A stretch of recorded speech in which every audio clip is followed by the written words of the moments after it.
Today's episode is brought to you by Squarespace. Squarespace is the easiest way to create a beautiful website, blog, or online store for you and your ideas. Squarespace features an elegant interface, beautiful templates, and incredible 24/7 customer support. They even have their first gaming tournament sponsorship over at deckmasters.vulcan.com. Try Squarespace at squarespace.com and enter the offer code KINDOFFUNNY at checkout to get 10% off. Squarespace. Build it beautiful.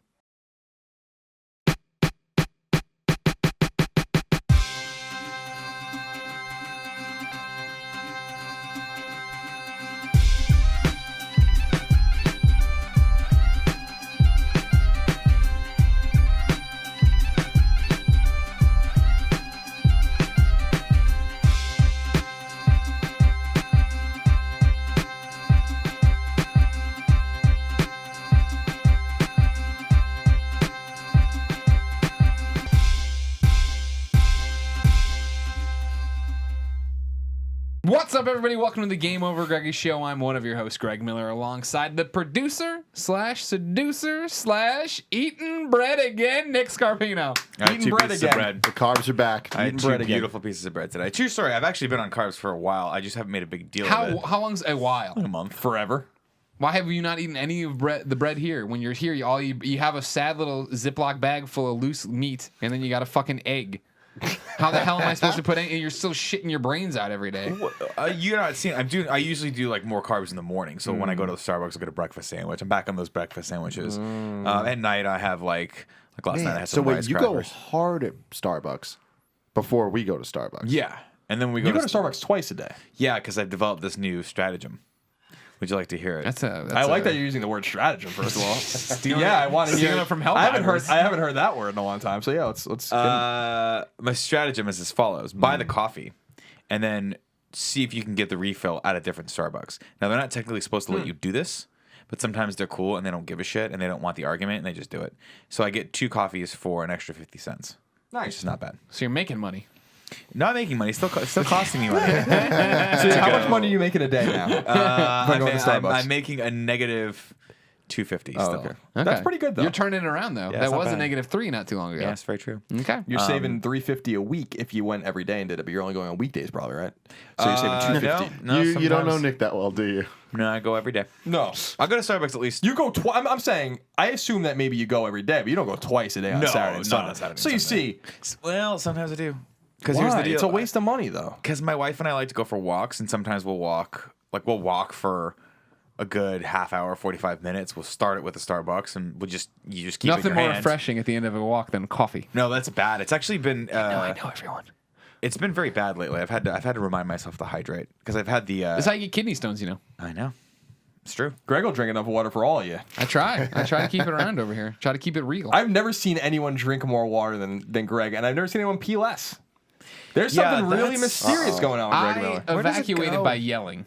Oh, okay. I turn it into water vapor. You That's don't- what powers the inside. I'm a steam machine, guys. You ever see the fucking truck? Where you going? I ever see the train from Back to the Future 3? Yeah, That's I like saw me. that. That's me. You had a Nick moment there. I know. didn't you? I knew where I was going, and I saw it. I just couldn't grab it. Here's the thing. So I had a Dear Alice moment. I knew the word I needed, just couldn't get to it. The reason that Tim doesn't pee is because he only drinks Coca-Cola, which is not real I liquid pee anyway. a lot. I don't shit. You don't shit. I just And you don't pee. eat that much. You shit sometimes. Kevin doesn't pee because he sweats it all out. I love you, Kevin. But Several times? Stop ruining this joke. Colin just doesn't drink. That's the one water he's got for the week. I don't drink a lot of water anymore. But you open a lot of water bottles. Yeah, and I just a lot do of it. water bottles all over. Oh, my dad used to make fun of me all the time. We would pull in spring. We drink back on the East Coast, and I used to leave those. Poland Spring, that's what you call getting water? Like Poland Spring is wool, like the Arrowhead. No, not pulling wool. It was a Poland- brand. Guys, I got to be honest with you. You Now never I seen feel like Poland pulling Spring before? Spring It's right a now. ubiquitous, Poland Spring. famous bottled water company. No. Poland bottles. Spring sounds sexy. That sounds nasty. Green bottles. It's just like the Tim, you Arrowhead wanna of the go West pull Coast. some Let's go spring pull with some me string. tonight? Yeah. Pull some strang. That's Pull when some it's nasty. But anyway, I used to just leave water bottles all over the house. My dad used to get really mad. He's like, "You drank like." No, used to. Yeah, still. Oh no, I punted one across the living room earlier today. I don't know where it was. I think it was I was underneath on the the ground. coffee I table, probably yeah. left it when I was laying on the ground for no reason. You did. Watching hockey. What? Thought I'd watch hockey just lay on the ground. As you do as one on does. the island. Yeah, you want to feel like the we puck. do. You gotta pull puck. Exactly, we do different things on the island. Pulling puck. And as you Pulling know, in case you're curious, it still is true that I have an advantage in our desert island scenarios because I was in fact born and raised on an island. So I just wanted to remind you guys that as well. Yeah. True story. Colin was very disappointed. Not more people picked up on that one. Yeah, He looked through the comments. He's like, "Oh, no one's making." I like I that think that's one. one of the funniest things that's come from the show. Period. Like, I like that the sincerity in your voice that you think that you're better than us because you're from an island. Never mind the fact that I actually Long legitimately grew Island. up in a desert in the Inland Empire. I didn't say I was better than anyone. I said that because I grew up on an island, I could survive the desert island scenario more likely than not. That was all I was trying to say. Right. I'm not going to give you any reason why that is. No. I want to know. Because I don't really know. After we're done making his weird fucking Documentary. well, it's not- documentary about this, like when he finally goes on the killing spree, or we right. discover the bodies, as I Right. should say, because I'm nearly 100% sure he's already killed at least 3 people. Well, yeah, but then Kevin takes care of the bodies. What the fuck? Should have muted your mic. Too late. You're not good enough. Not fast enough. Yeah. You don't need to worry about being fast when they're dead, do you, Kev? Look at him slowly go over to mute the mic. Hey, Kev, did the movie The Quick and the Dead turn you on? I'm gonna fucking quit. Over here, the Pride of Long Island, Colin Moriarty. It's good to be here with you, Greg. And there's the pure one, Tim Gettys. Hello. Wearing some of his new clothes. New clothes. Shepherd. Debuting it. I wasn't going to bring attention to it. But you know what? Things fucking happen. It's pretty obvious. When you walked in today, I knew you were a new, You know a new what's up? shirt. I Well, I didn't know you told should do you. pants as I well. told- I got Well, new you told me pants. later, yeah. Can they see my pants, guys? No, get up and do the little crab squats you were doing a second See ago. the crab squats. Everybody, if you're listening at home, he's about to crab squat. And there it is. He's crab squatting. That's sexy. What is that now? Please that get. you're doing? He's That's breaking a into. You got to sexy break in crab these squat. pants, you know? You got to break in pants. What color are they? They're black. They are black, right? They're black. How many pairs of jeans did you get, Tim? Into the camera. Doesn't make Kevin, sense. you're the one who's going to break the camera one day. Kevin. I would not have been fun. Kevin almost took a tumble. Yeah. He almost pointed out took to a me. tumble. Almost out the window. Oh yeah. It was right Which there. was long foretold in the prophecy. Oh, I didn't even realize that. Yeah, prophecy. that's going. He's going to break right through that screen. Not this one, the other one. No, I think he's going to fall out that window, which is going to be hilarious because he's just going to fall like 3 feet. 1 foot down. I noticed today, Yeah. I finally was able to put words to how Kevin walks. Kevin walks like a bushwhacker from WWF. The Bushwhackers, you remember these guys? They march down doing this thing. That's his stomps today. I was like, you walk like a not He walks- not he walks- the arm part. he walks just very your heavy. Stomp He walks cadence. very heavy. Yeah, he If you does. sped it up My a little God, bit, he walks you'd be heavy. walking heavy like Stone Cold Steve Austin. When You he don't comes weigh out. 500 pounds. You don't have to walk around like Wait that. a lot. I weigh like 200 pounds. Sounds like you're in a mech when you walk around. It's true. That's a really good way to He put just it. acts that way constantly, though. It's like he's it's not in a even just mech. the way he walks. Yeah, it's He like, drives that it's way? the way he drives that way. He almost killed you breathes today that driving, way. right? He Oh my God. sleeps that way. Good the lord, worst. he sleeps My that way. suspension's broken and it was bouncy. And That was fine. I feel like Kevin's was fine. suspension's broken, like physically. Indefinitely. He does walk a little like a drunk bull. Oh man. You know what I mean? Like a bull that's like, I don't know, like it doesn't realize that it has control over the front part of its body and the back part of its body at walks the like same Portillo. time. So it's kind of like lists a little bit and then comes back. So Like a bull in the china shop, as it were. A drunk bull in a china shop. Where like sometimes you're just like, is that bull gonna move? Why has it been sleeping for 3 days? Ladies and gentlemen, this is the Game Over Greggy show. Each and every week, 4, sometimes 5 best friends gather on this table. Each bring a random topic of discussion for your amusement. If you like that, you can get the whole show early over at patreon.com/kindoffunny each and every Friday. But if you don't want to give us any money, it's no big deal. Go to youtube.com/kindoffunny day by day for every topic. They're broken out. They're put up. You love them until over on Friday. We put up the whole show for free on iTunes, podcast services, Windows. Beam it to your brains. Tunes believe. iTunes. Did I say it weird? Yeah, Yeah. you really did. I don't. I like making fun of you, Greg. I know So you do. Nick, is this a new shirt? This shirt? Yeah. This shirt for a while. Yeah, I feel like I've seen that before. No, but I've seen the shirt before. the Nick Scarpino Enjoy Coke shirt went away. Oh yeah, no, I bought it again. I like to buy. I buy the same I wasn't aware. shoes. It's been gone for years, guys. Yeah, no, it didn't go away. Let's pull the let's shed some light on this. Were you Okay. about to say pull the wool again? I was gonna say pull the wool. I got pulling wool on my brain. The wife threw that shirt away Yeah. because, and I quote, "It's disgusting." Because it was kind of gross and it had holes in it, but I liked it because it was super comfy. Then I just bought it again at Target. Oh, okay. Yeah, I buy that, and I like always to have. I'm not wearing them today, but I have the same Vans that I buy every time they wear out. I just buy the exact same pair again. I'm a creature of habit. No, I do that too. These, no, these absolutely. shoes. These are my 6th pair of these shoes. No shit. I buy black Converse love all the them. time. I like them. Colin. Yes. What's your topic? It's so surprising that I get to go first. Usually you bury my brilliance somewhere deep in the show, but you know I reliably get on base, Greg, and therefore you want me to hit lead off. You Yep. want me to hit All lead those off things. today. Just like Damon Wayans or whatever. The Yeah, Boston- Damon Damon Wayans Wayans. batted Damon like Wayans was an awesome Yeah. leadoff hitter, as far as I understand. Not like Marlon Wayans. I was He would've been rubbish. pondering a question that everyone has to deal with at one point, or something that they all have to deal with, and it's pondering. death. Oh, okay. And I'm wondering, are you afraid to die, Nick? No. I'm not What if afraid he to stabbed? die. What if he just stood up and stabbed him? Good. Colin turns into a bat and flies away. I knew it. I fucking knew it all the time. I'm not afraid to die. No, I don't think so. I'm not afraid of death. I don't think about death often. What I do think about, the only thing I'm really afraid of is not accomplishing what I want to accomplish in life before I die. And that's make a movie. It's make movies. It's do what we're doing now, but just on a grander scale. Sure. It's really growing this into something that's an empire. But no, I don't think so. I mean, like I think about that a lot too, because I'm like, I wonder what would happen if all over tomorrow, if I got hit by a car or something and I was on my deathbed. Would I be sad? Sure, but I would still look back at my life and be like, we did awesome shit and we took risks and I was fulfilled all the way up until this point. Now give me some goddamn morphine because my spine is crushed. It's very dark. It's very dark. Took a turn. Yeah. Yeah. Took a turn. But I'm not, I don't fear it. I don't. I mean, having said that, I want to live forever. And I intend to live forever. Really? 100%, yeah. That's dangerous. They're With, good. with the That's scary. bicentennial man body parts?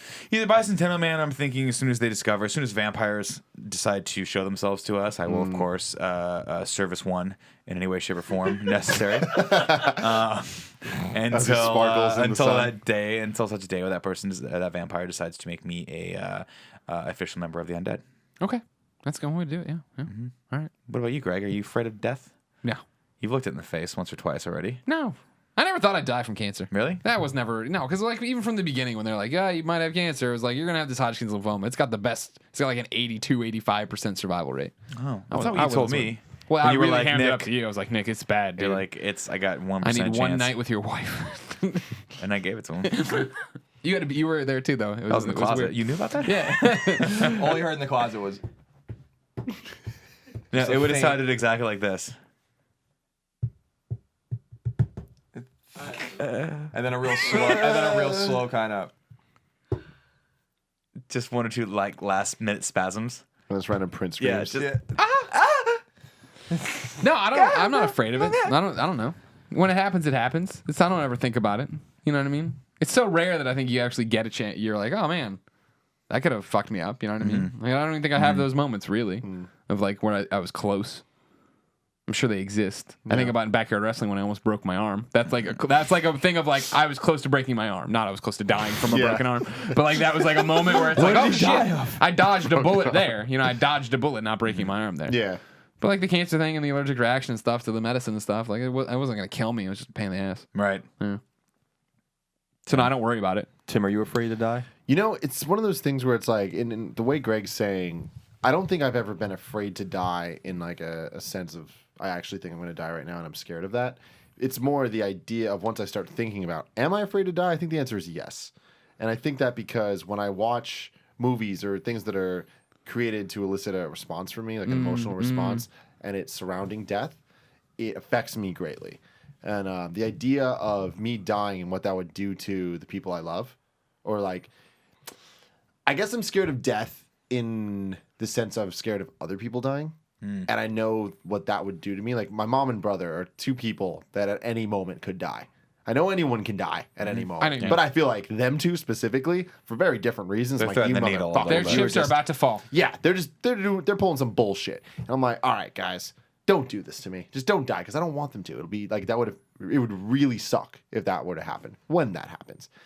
And knowing that feeling, I feel like there's a lot of people out there that would feel that way about me. Yeah, sure. And like not millions, but I could name at least one. I'd be upset if you died. Yeah, there'd be a couple people, and I'd be like, I don't want that, you know, because when you watch Lion King Yeah. and Mufasa dies, it's like that scene makes you feel so scar. fucked up and like empty for a reason. You know, there's like a reason that all these movies play off of death. Like death is such, and it's not just movies; it's everything. Like there's nothing worse than being at a funeral. Like you're surrounded by people that are remembering the good times and all that stuff. So it's like, in some ways, it's a beautiful thing to like celebrate someone's life, and I feel like a lot of times funerals are that. But it's also like you're only doing that to kind of get over the fact that you're dealing grieving with something horrible. Yeah. You know? And that stuff really gets to me, and it really makes me think. So in that sense, it's like I am definitely scared of that. Like I'm scared of I'm scared of knowing that when I die, that's going to cause a lot of other people to do that for me. And it's like, I don't want them to do that for me. But we'll play your videos at your funeral. Yeah, no, it's going to be great. Like, my funeral is going to be a fucking dope-ass production, like, for fucking sure. We already I'm started- not Tony's too gonna come worried. out. Yeah, I'm not Planning too it. worried about that. It's going to be essentially like Kind of Funny Live, but just like, you know, a little But bit longer. Yeah. And a few more people will be crying. If you but, ain't like, at Tim's funeral, please call me. We will talk you through this. But yeah, I definitely think about it a lot. I feel like there's been a few deaths in my life that have affected me greatly and have always made me think these things. And it's usually less about the person dying and more about the people that are alive that have to deal with it. Sure. Yeah. The person who's dead doesn't have to worry about it anymore. Yeah. Yeah. And I don't know.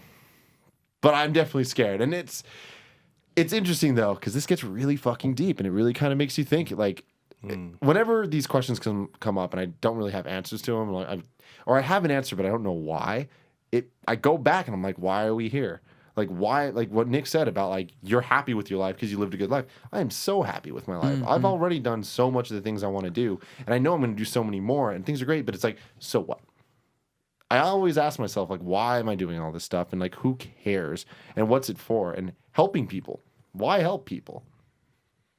Who cares? Help people, hurt people. It's like at the end of the day, like, we're going to be dead and it's not going to matter, you know? Yeah. And that's weird to think about. Yeah. I don't want to think about life that way. I just want to be nice and help people and try to make as many people as happy as possible. And I know I feel fulfilled. I want to help other people feel as fulfilled as possible too. Sure. But it's scary to not know. Like what's going to happen when you die and why you lived. That's one of the great mysteries, though. Yeah. I that part I'm excited about. I don't think about myself dying ever. You know what I mean? That's a rare thing for me. I always say I want to check out early. I don't want to be around forever. I don't want to get sold that I can't use video games and do all the stuff I like, right? Where You got get the John Candy the yet? shaky hands. It was like 43. Is that what it was for him? Yeah. That's a bit young. A little young. I feel like in your mid 50s is when you want to be able to play games as well. Mid-50s? No way. What? When do my skills start going? You gotta say That's gotta what you go. care about? Is like- when you can stop playing video games? When my body will stop me from doing the things I enjoy to do. That's what I'm saying in a roundabout fashion. I'm not just hung up on the fact that I want to be able to play Uncharted Golden Abyss on my PlayStation Vita 32. The Oculus. Yeah, They're not exactly. making another video. Let alone 31. 31's gonna really that'll be the breaking That point name, for I don't know if it'll stick to the 32. Vita 31. You'll be surprised, life. I don't know. I mean, I feel like that's the thing. You look at people that are in their 60s now, and of course, No, that's a good point. It runs the gamut, right? If people don't take care of themselves, you can be in your mid 40s and look like shit, and your body will be decrepit and not work out so well. But there are plenty of people in their 60s that are probably in way better shape than all of us and I'm right just now. ballparking the figure here. Sure, I would think for you 80. 80s when I should be looking Yeah, at because I feel like by 70. Yeah, you're still gonna be with it. I mean, I know I have relatives that are in their 70s. They have great medical care. They take care of themselves, and they're spry. They move around. I mean, they're not gonna be able to get on the leaderboards of fucking on a COD tournament, but I never want to do that. Can I play you know what Gone I mean? Home 32? yeah, you can play Gone Home 32 All because right. that's easy. You just click, Gone back home again? click. Sarah, that's all you gotta do. Sarah's child. Can you still read? It'd be like this. Though. I can't. I don't know. Can Do I have someone- one monocle? you'll have to, but at that point, you'll be so wealthy. You'll have to pay. You'll pay someone to read it to you. Sure. Death's always such a weird thing. Comes out of Colin, are you scared of dying? Yes and no. I sometimes think about the moment of death and what that is and like what that's like, because if that's I have in my head this notion that death is more traumatic for the human body than we realize, and the only reason we don't really realize it is because you're dead. So like what I'm sure there's scientific answers to some of these things, but there's certainly no philosophical or spiritual answers to what happens, or psychological answers. Like your brain shuts off, your heart stops, and then it's just over. Like I don't know if I believe that. I think there might be like a little bit more. I'm not saying it's a years long struggle. I might be when you die, it might not be comfortable, even if you're dying like in your bed in sleep. Mm-hmm. You know what I mean? Like I sometimes think about that. Like what is the act of dying like? You know, my mom died on the operating table when she was 12. And she had like a really serious disease when she was a kid, and she died for a few minutes. And she swears, you know, the white light thing and stuff like that. And I feel like that's probably more what it's like. And she was at peace and stuff like that. And I feel like your body's full of so much like endorphin at that point that it's just like a very peaceful and tranquil thing. But I sometimes fear sometimes it could be like a horrible thing. You know, the thing that I think of, and I hate verbalizing this. I hate verbalizing this because I believe in, you know, I don't really believe in it, but you know, jinxing and stuff like that. Is that I've experienced deaths that have really affected me, but. Like my grandparents dying, and my hockey coach in high school died, and that was like one of the saddest moments ever for me, because he was a really good man and really important to me. But no one in my immediate family has died yet, and you know I knock on wood for that. Like I feel like if my siblings, That's terrifying. Your mom is calling you right now. yeah, that is weird. I feel like if something happened to my parents or something happened to one of my siblings, like I would lose my mind. Like and that, so it's more if I found out, God forbid, my mom passed away or my dad passed away, I'd be fucking finished for a while. You know, like that's just, I'm very close to them, and that would be hard for me to accept. And so I'm not so like a life without one of them, like where you're like you can't call them or you can't, you know. In my mind, for instance, I always have this thing like, well, if I fail, I can just go move home. Right. You know, still at 30 years old. It's like, I can go home. And, like, my mom can't do that. My mom's parents are dead. Yeah. She, like, lives life without them. Her siblings are still alive. You know, they're great people. But, I don't know. So, I guess I just think about death affecting the people that are very, very close to me. I've lost some friends, but none of my close friends.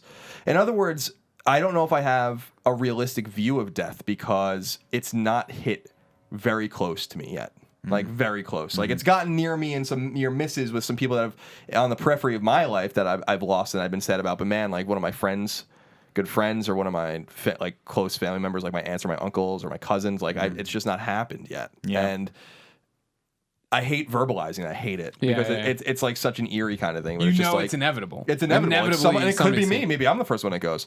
You know what I mean? But it's terrible They're to gonna be think like about. this. What did he die of? And the doctor's just gonna pull up a giant jar of empty mayonnaise and be like, I think we all knew this was the case. I think we all knew this is how he's gonna go. Be like, ER doctor, how did you get this empty bottle of mayonnaise? I like it too. Cheryl gets mad at me because she always bothers me about my diet, but I work out, you know, a lot. And when I got my endoscopy in November, I think I told you this, the nurse, dead serious, was like, "Are you an athlete?"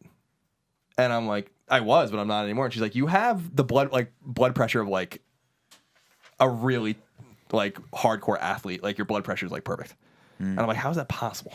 You know, and she was like, "I don't know. Your She's heart's like, working really hard. Yeah. She's like, So when it's I always weird, tell too, Cheryl that because she- you're sweating mayonnaise from a sandwich. So I tell Cheryl that, and she's like, "Oh," and she's like, "You've lost like 8 pounds in the last year, or whatever." And I'm like, "Oh," and then so when Cheryl's like, "You're eating bad. I'm worried about you." I'm like, I have the heart pressure of an athlete. Yeah. Your cholesterol is through the roof. Oh no, But your blood pressure is amazing. good and bad. So I mean, so me dying personally, I think about. This is one of the things I think about too. Is that in the moment, I'm like, I could have probably died there, and it's one. I just had one a few weeks ago where I just crossed the street without looking, and a car was like. And I wasn't in trouble at all, but there was cars coming both ways, and I'm like, I just crossed the street like that. 5 seconds later, I've been fucking dead. And then I like get stuck in my head, and I'm like, that's fucked up. Like, why did I look? Yeah. You know, like what was I thinking even that I wasn't looking? So I get caught in those things, but more or less, I get caught in you know, what would I do if someone really really close to me died? And it's I hate verbalizing it because but it's just one of those things where I feel good almost verbalizing because I've never really said it before. Where it's like that's the kind of stuff that scares me. Is like when like how does that what is that like? I saw the way my mom was when her parents died, and it wasn't fucking pretty. You know what I mean? So, you know, I especially when her dad died, like it was really not a pretty scene, and I don't blame her, and I feel like I'd be fucking 10 times worse than that. So, like beyond inconsolable if that kind of stuff happened to me. You know, so. Those are the things I think about more than my own death. So no, I'm not afraid of dying necessarily, but I'm afraid of death and how it's going to affect me and the people around me, like Tim was saying, and the idea of death is one of those things that's permanent, and you can't do anything about it. It's going to come, and you're going to die, and it might be bad, it might be bloody, you might be killed, you might have cancer, you might die in your sleep. There's like, but you're going to die, and it's like one of those things that is scary. And every day you live on this earth, you're closer to that day, and that's kind of a fucked up reality of our lives. And so that's why I think we don't verbalize it, but it's in our minds in different ways. It's built into our DNA to accept, acknowledge, and appreciate and fear death. You know, because it is one of those things where you break your arm, like we were talking about before, where your arm heals, you're dead and you're fucking dead. Yeah, and you're gone forever.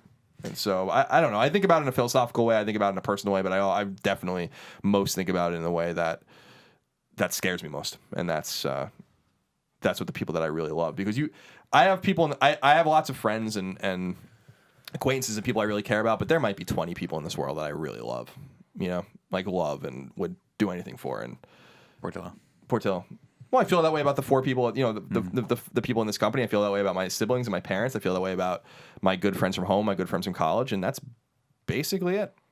You know, like it's not to say I don't like or, you know, but it's just like there's just a core group of people that, you know, mean a lot to me. And, you know, even though I've had friends die, I had a friend die in high school and stuff like that, it was very sad or whatever, you know. Now as an adult, you know, Mike Pope or Ramon or one of these guys that I grew up with, like, you know, that would be a terrible thing. You know, it'd be fucking awful. So those are the kinds of things I think about, and that's what I was curious about. I was mulling it over actually not too long ago, and so I actually wrote it down in my phone so I can remember it. I had when my grandmother died, and I'm with you as well, where I've been fortunate enough to still have all my close family and friends still with me. When my grandmother died, though, it was a fascinating experience. She was very old. I think she died well into her 80s, which is great. And she had obviously a huge family, 5 kids, 4 grandkids, and a number of siblings that she had on her side, too, because she comes from one of those old school Jersey Italian families where it was like, just don't stop having kids. Like just a kid factory. And like eventually to the point where like the 9th kid's like, who are my parents? Who the hell are you people? I don't know what's going on. But one of the cool things that I saw that I got to witness was when you see a family that was pretty tightly knit at the end of one of their lives. And I looked around the room and I was like, wow, like my grandmother had a lot of people around her that loved her. And like I saw her brother crying, and I was like, I have a brother. And if I'm lucky, maybe one day when I'm 80 or 85, like I'll get to live a life to this point where someone still will remember me and cry at my funeral, but then also celebrate my life. Now we all know my brother; he's crazy, and I'm pretty sure he's gonna outlive me somehow. He'll figure out a way. I hope he does, at least, because that's my other fear too. Is when I think about the people in my life, especially when you get married and you're like, I want to be with this person forever, and this person you've chosen to be with. The thought of dying before my wife is just not possible. It's not going to happen. I'll take myself out of the equation well before that happens. And I always kid around with her too, where I'm like, because I'm Italian, and so I'm like, you know, but generally, statistically speaking, I think in most Italian families, the guy goes well before the woman. I mean, it's just the way. I think it's because the women feed the guy to death. I'm not quite sure if that's what it works, but like, I think it's probably something all of to my do with it. grandfathers, they've all gone well before their wives, and a lot of my great uncles. So I tell my wife, I'm like, you know, statistically speaking, like in my family, I'm probably going to go well before you. And she's just like, don't even talk about that. And I'm like, no, I hope I do, because literally the thought of living without my wife is paralyzing to me. I can't do it. I wouldn't even know what to do. It's too much. Yeah, Probably go on a downward spiral of drugs. Yeah, well, you do enjoy Coke, according to your shirt. Right, Kev? Coke and dead bodies. One of the things I'll say, and I don't necessarily want to leave it like this, but it's just a word of advice, because I try to live my life like this in the face of these realistic kind of things that happen, is that you should never leave anything unsaid with the people that you love. And if I ever get into a fight with my dad or my mom, and I haven't done that in a long time, or if I get in a fight with quarrel with a friend, or, you know, Cheryl or whatever, I always, before we go to bed or whatever, or on the phone or whatever, like I've called my mom back when I've gotten in an argument with her, but like, you know, listen, I'm sorry. You know, like, you don't want to leave things like that, because you never fucking know. You know, and that would be even worse for you if you had a fight with, you know, your mom, and then your mom, you never resolved it, and your mom passes away, and that's it. No resolving that after that. You know, that's just a real dark and morbid and realistic thing that happens to people. And I have See, to I think feel about like that. would just be like my normal life with my mom. We never resolve anything. Oh, We just well. pretend like it doesn't exist. Oh no, I've said everything I've needed to say really to my parents, that I respect and honor them and like love them and appreciate them and stuff like that. And even if we've gotten into little quarrels or things in the past, we haven't fought since I was really an adult. But I was even cognizant as a kid and a teenager, like I don't want to leave things like this just in case. And I feel that way. Like I've talked about it in the past, and it's funny when you think about it, but it's really not. Like that Mike and the Mechanic song in the Living Years is like one of the most depressing songs ever. Because it's about how, and everyone knows that song, but he's like singing about, say it loud, say it clear. Say it clear. And he's singing about how like he had like a huge fight with his dad, and they had all this strife, and he never resolved it. His dad died, and he cannot say anything to him anymore. And it's over. And he has like all these things he can say to him, and it's too late. And that's like a real fucked up but real thing that happens to people. And so I try to at least put myself in a position where, God forbid, one of these things happens. I'd like to go before any of these people go. But so I don't have to deal. It's almost a selfish thing because I don't even want to deal with it. That at least, you know, I don't have those kinds of regrets. So I would leave that with people. If you have something unsaid, you just had a fight with your girlfriend or your mom or your dad or something, maybe give them a call. Let them know it's okay. You know, so they'll feel better, you feel better, and you never know, like when something happens. So yeah, that's how I feel about that. Very uplifting first topic. On Good the topic. This This is why I put you in the front of the rotation. Thank you. Never. I like my topics. That was a good great. topic. No, your topic's good. It was a good topic. was Yeah. good. I also wanted to say real quick, I said that I might have a group of 20 people in my life that like I really am ride or die for. I think it's probably bigger than that in thinking about it. Maybe 30 people. I got to throw my nieces and nephews in there. We ride or die for them. Yeah, yeah. They don't fucking know what's up. They play touch games. Shit about They you. do play touch games. They do give a shit about me. They're all we about did me, is actually. we helped one of them get socks made. Yeah, that was Did awesome. those ever finish? Did those ever I happen? don't know what ever happened. Where the fuck is my flamingo sock? That was Dagan's I want kid. my sock. Yeah, I got to expand it to that. So probably about 30 people were, you know, I'd be sad if hundreds of people died. But I'd be destroyed if this one person in this group of 30 or so. Yeah. If it leveled you. Oh yeah. Oh my god. I'd feel bad for you guys if that happened to me too, because it wouldn't be pretty. Oh yeah, no, we have to put up with it. And we can't get mad at you about it. We're like, I'd probably disappear for a while. yeah, into your hole back there. We'd still I'd probably go to the still island. see you. Still see you coming Why out do you call it the here. island like it's the island from Lost? There's only one island. Like we gotta go back. Kate, we gotta go back. That's how he feels That's about what. To Long Island. We'll just book a flight. It's easy. Tim. But see, in Lost, they couldn't get back. No, I They understand didn't know where that. the island was. I understand. I'm just saying Turns that's- out it's because the fucking island was purgatory. I get that, Nick. And you can't just It take moved. a United flight. It was able to move. Oh, sorry. If someone's spoilers. watching Lost right now, Don't. Just stop watching it. That's what I'm saying. You're wasting your time. You're wasting. Go to reruns of Seinfeld. Yeah, Which, you'll by the be- way, you'll are be still worth happy. like $700,000 a piece. It's crazy. they're great. Yeah. I'm sure they are. Tim, Yes. what's your topic? My topic today is documentaries. Specifically, if you could have a documentary made, so you wouldn't be the one making it. It would be made about anything. What would it be? The reason I bring this up is I have never seen an amazing Star Wars documentary. And I feel like there should be one. Really? Yeah. There's one. Is there? Yeah, there's a couple of them. What's it called? I can't remember, but I saw it on not Discovery, History Channel. Yeah, I know the I one. think did a really good one. Yeah, I don't know, really 'cause good one. I remember seeing one before. I mean, And it's old, so it would recently- be dope to redo it because now we've got all the new ones and all that stuff too to go through. It's not the ones from the '90s, but like now it'd be awesome to like. I'm sure they're cataloging J.J. Abrams right now. Yeah. yeah. Because there was there was a special on TV that was kind of like a pseudo That might be the one I'm thinking documentary. of. And I saw that. It was fine. But like I don't know. I feel like Star Wars, there's the potential for like a super awesome, super in-depth, like really cool look at the making of those movies. And at least from what I've seen, it doesn't exist. And I would love to see that. The one on TV was the one that I saw was really cool, and I think it's the one Colin saw as well. It's the So, one was it around Phantom Menace when it came out? Yeah, it might have been. I saw it think I know maybe what you're talking 5-6 years ago On, like, T- A&E or on something. TV. Yeah, I think it was A&E actually, and it was the one where he was talking about how like George Lucas would walk into the model makers and look at the Death Star and be like, I don't know, I think it just needs more. So they had to like go run to a model shop and they bought like a ton of models and just glued them to the top of it, so you can see like odd pieces of other models in the Star Destroyers, stuff like that. They also went. He told a cool story when they were filming the scene in Hoth where Luke was like messed up and like about to die, and then Han famously comes and rescues him with a tauntaun, and then they cut it open and they're like, Jesus Christ, what's in that tauntaun? What did it have for breakfast? But they said they were like, it was so cold they couldn't go out to the locations. They like But then the director, I think it was Lawrence Kasdan, like looked out and was like, "Oh, why don't we just shoot out there?" And it was like this nice, comfy hotel. So they put the camera inside the lodge of the hotel, shooting outward. And they were like, "Okay, go." And he just like was going, like in the middle of a snowstorm, because you couldn't really see anything anyway. It was like blackout or whiteout conditions. So just stuff like that, where it's like, I don't care if I've heard it before. I want to hear more of it. Yeah. Yeah, absolutely. and I think that's know? kind of my thing. Is like I want a documentary full of those little things, like those Yeah. little moments and all that. And whether or not it's Star Wars, like, I think that's just kind of my jumping off point. 'Cause Right. there was that, and then I saw like a 20-minute Lego documentary, and it's like it wasn't. Oh, that's on Netflix. It might be. It There's a was big one not on Netflix. satisfying. It Really? was like it was just like That's the one on Netflix. Yeah, I've seen this. yeah, it was really just kind of like surface level, and it didn't really kind of get into the. I want just more the evolution of Lego and the actual sets and like all just that stuff, and it didn't really get there. It just kind of like gave the history of Yeah.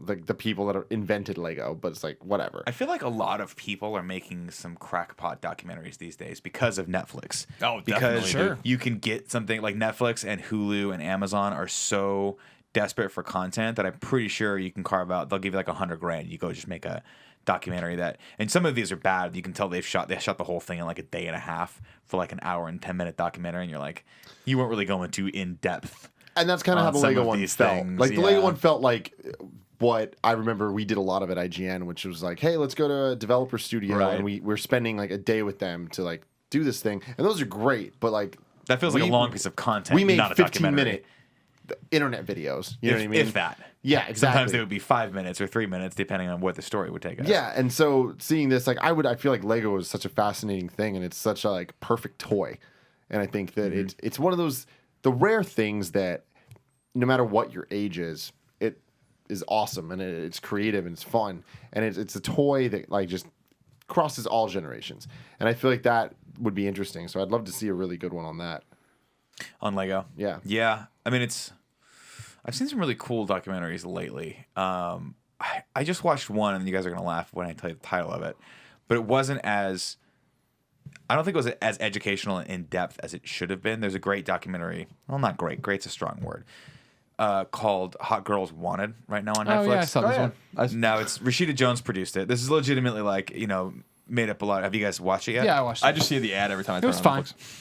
Again, it's one of those things where it was like when my wife started. I watched it with my wife. I was like, we should watch this because obviously find the In a nutshell, it's following a bunch of amateur porn stars Right. and like the companies that get these people and what they do with them. but it's not even. But that was my criticism with it, right? Which was that, my wife had read on Jezebel all these news stories about how like controversial it was and provocative, and like how it sheds light on this horrible institution that is porn. And I'm not coming to the porn industry's defense, because I think there is, obviously, it's not a very easy living to do what those girls and guys do. But I was surprised, largely watching it with my wife, with her reaction when she was like, "See, this is terrible," and I'm like, I don't think this really goes, and pardon and no pun intended on this, in depth enough into the world of porn and how this features, because all they do is follow these three girls around, and then they show them sitting on a couch for like 5 minutes at a time talking, and then it goes to text over screen. 90% of porn searched has the word teen in it. I'm like, I could have made these statistics up based on my own experiences just searching porn for like half a day. But that's what I thought was funny, was I was like, who the fuck is this documentary for? Is it for the 50-year-olds out there that didn't grow up with this? Because surely people that are 30 and below would like watch this and be like, no shit, duh. Like, yeah, it's fucking terrible. They take advantage of these girls, and they, like, a lot of these girls get into it thinking it's going to be a career and realize very, very early on that it's a terrible choice, but they can't go back, and then they don't get work, and then, sorry, my phone just rang and it just totally threw me off. So I was fascinated by that. It would be fascinating to. I also watched another one called, it's on Netflix as well. It's about kink.com. Oh, I saw that one too. Which I thought, again, I was like, that was fun, 'cause probably it was a lot like a more. day in the life of kink.com. Yeah, that was a little bit different because it wasn't so much of like a study on kink and Sure, bondage no, and not all at that all. stuff. It was like who more this just like, company is and how we they do got this to be crazy this huge shit. thing. And actually, I thought that one was a lot more positively spun than the Hot Girls Wanted. Largely because I think the people that work at kink.com like really, really enjoy what they do. I think it's a thriving company, a thriving culture, obviously up here over at the old Armory. And I don't think that they were. I think they were kind of coming to the defense of it, saying like, "Hey, look, we're all sane, safe Normal people. people, yeah. We like to do this. We're not coercing Yeah, anyone porn's to do not this a stuff." bad thing. Well, Like, I think the People industry see has it as it, Yeah, but I mean, I think that's an issue. Like overall, like it's not a bad thing. I think that the industry has a lot of bad things about it. Yeah. And I mean, that's like Hollywood. That's like anything. Well, I think what a lot of people took offense to with this one specifically was they were talking. Like some of the statistics are pretty shocking, where the girls, the average life of a brand, not life, but career of a porn star, or at least a brand new person in the industry, These is like amateur a porn month. stars, yeah. Because they come on the scene, they do like 5-6 shoots a week, they do crazy amounts of filming, and then after a month, the producers in this specific area are like, okay, we want a fresh face. Yeah. Because you've already been saturated. And so you only have really a month. And then I think the shocking aspect of that, of course, is then, one of the girls was, and the thing was like, I just hope my parents don't find out about this. And her agent, her quote unquote agent, the guy like found her, that put the ad on Craigslist, was like, they're going to know in 3 weeks that you did porn. And she goes, well, no, they're never going to find it. He goes, we're going to film a bunch of stuff in 2 weeks. And by the third week, it'll all come out. And then someone in your town's going to see it and call them. And that's how it goes. And she's like, no, and sure as shit, that's how it always goes. Yeah. That's how it went with her, because someone like told her mom, or they figured it out. They always figure it out, because guess what? It's the World Wide Web, and everyone watches The porn. World Wide Web. Yeah, That's the thing, is everyone watches porn. everyone watches porn. Now, I'm interested in learning about this more, because I'm more with Tim, like, where there's certainly an unsavory, maybe even a significant unsavory aspect to porn in the porn industry. But surely some companies must be doing it right? Like some of these big companies must be totally on the up and up, right? And Vivid is one of these companies where it's like they hire professionals, they deal professionally, they test and all these guys. Well, I'm that curious was the about big how thing that about works. this. This was very specifically the amateur porn industry in Miami, Florida, and Yeah. like Oh, this the guy Bang Bros. who's the guy They who's like talked about running Bang it Bros. out of his apartment where Yeah. he hits girls up on Craigslist, flies them in, they stay with him for a month Right, before they, he like, kicks them rent. out. Like it's the people that's in here. Yeah, it wasn't like looking at the big porn companies. How much do they make on these amateur porn models? I think they made like, and that was the weird thing, was I think she was talking about how they would make $500 a shoot, and then that's it? do the other things involved, the various different brackets, you went up in pay. Yeah. So you can imagine, based on all the porn you've seen, like if you want to do all the way up to the crazy stuff, you get more and more money for that. But the shocking thing and the sad thing really was that these girls do this, they make decent money. One of the girls was saying she made, in the span of like 2 months or something like that, or 3 months, $24,000, and then because they had to pay for all their own tests and all their own healthcare and all that stuff, and like and all their travel everywhere, she said she basically broke even. But I think the thing that people take offense to or have an issue with is that these girls go into this not necessarily knowing what they're getting themselves into, and then are sort of quickly used, and then that's it, kind of discarded, and they don't really, they're not empowered to do this stuff, right? They're coming in as sort of young. Obviously, the younger the better. Hopefully, 18 or above. But some instances, like they've famously, Jenna Jameson, of course, like started doing porn when she was, I think, 16 and a half or 17, because she lied. They come in and they really don't have the perspective that they probably should have, and of course, the producers don't give a shit, because they're like, hot girl, great, she's willing to do it for $500. Let's see what else we can get her to do for increments of $100, and see if we can go all the way up to like really, really, really horribly degrading things. And they do it, and then at the end of it, they're not. I think they're seeing sort of a long game, and like to maybe potentially be a Sasha Grey or a Jenna Jameson, or girls that have sort of gone out of the industry and become more mainstream celebrities. But that's not. It's never the case for them, unfortunately. That's interesting stuff. It was. I mean, I think it's different though nowadays with, I mean, again, like with YouTube and with how like everything now is on the internet, and Right. like porn is so much more of just a common thing. Yeah. Like I think that the days of, I mean, of course, bad things are always going to exist. Sure. But I think the days of the amateur sites that are treating people poorly and all that stuff, like that's not legitimate. That's not part of the industry. No, that's I like see what the you mean. shady black market of it. Like, Yeah, you when it do get. I comes mean, to you it- get a lot of the crazy stuff is when you start watching the shit that comes over from like Europe or like the Eastern Bloc. Yeah, where you're but like, these that's girls a are legitimately black sex market. slaves that are forced into this stuff. And well, that's obviously bad. not okay. Yeah. But when like talking about like the actual porn industry as it is today, like I'm not an expert at all about You're the this pure stuff. one, goddammit. Yeah, but I mean, I'm not saying that. I'm very familiar with porn. I'm very like intimately familiar with a lot of the different things, but it's like I don't know the business behind all Sure, of it. sure, Like sure, I don't sure, know sure. too much of that. But it's like following porn stars on Twitter isn't crazy now. Right, You know what I right. mean? You don't have to be Like, ashamed of that. These porn stars aren't just like these imaginary things. Like Right. they're people. Right. Just like we're people. Just like anyone watching this is people. People, You know. unless you're one of the sentient computer from the Gamescast. Exactly. But it's like, you know, we now get to see these people in their lives and kind of see their updates. And it's like I follow a couple porn stars, and the biggest reason I follow it, in addition to them being very attractive to me, is the fact that like I like seeing that their lives. I like seeing what they're doing. It's like when they get gigs and they're excited about, I just signed this deal or whatever, and they're excited about that. Like that's cool to me, where it's like, oh, you're growing this. Like you're turning this into a thing, and they're using it to like build their it's the exact same thing we're doing. And see, that's what I think I wanted to see more of in this documentary, right? Which is like a documentary in its truest form is really supposed to just document something, right? Without having a biased perspective that you put on it. Now, of course, famously, I don't think we've had one of those. I don't think I've ever seen a documentary that didn't have a certain perspective of literally the impossible. director in it, right? Famously, Michael Moore was the one that was like, "I'm making this documentary about this," and you're like, "Oh, Christ. Jesus Christ, dude, you're not. This is not a documentary. worst. This is basically propaganda, leftist propaganda." Whether or not you agree with that, we can get into it later. But Good or filmmaker, never. but great filmmaker, Not a great documentary. Infuriating but to watch not that a stuff. documentary, not a documentarian. I've seen every one of them too. That is stuff. Well, here's your stuff. But with this, that's Well, I'm just saying what I can felt judge was. because I've seen them. all right. I'm sorry to interrupt. I just felt like in order to make a documentary, and some of the better documentaries that I've seen are the ones that pose the questions and sort of just put them out there, right? And both sides of the story.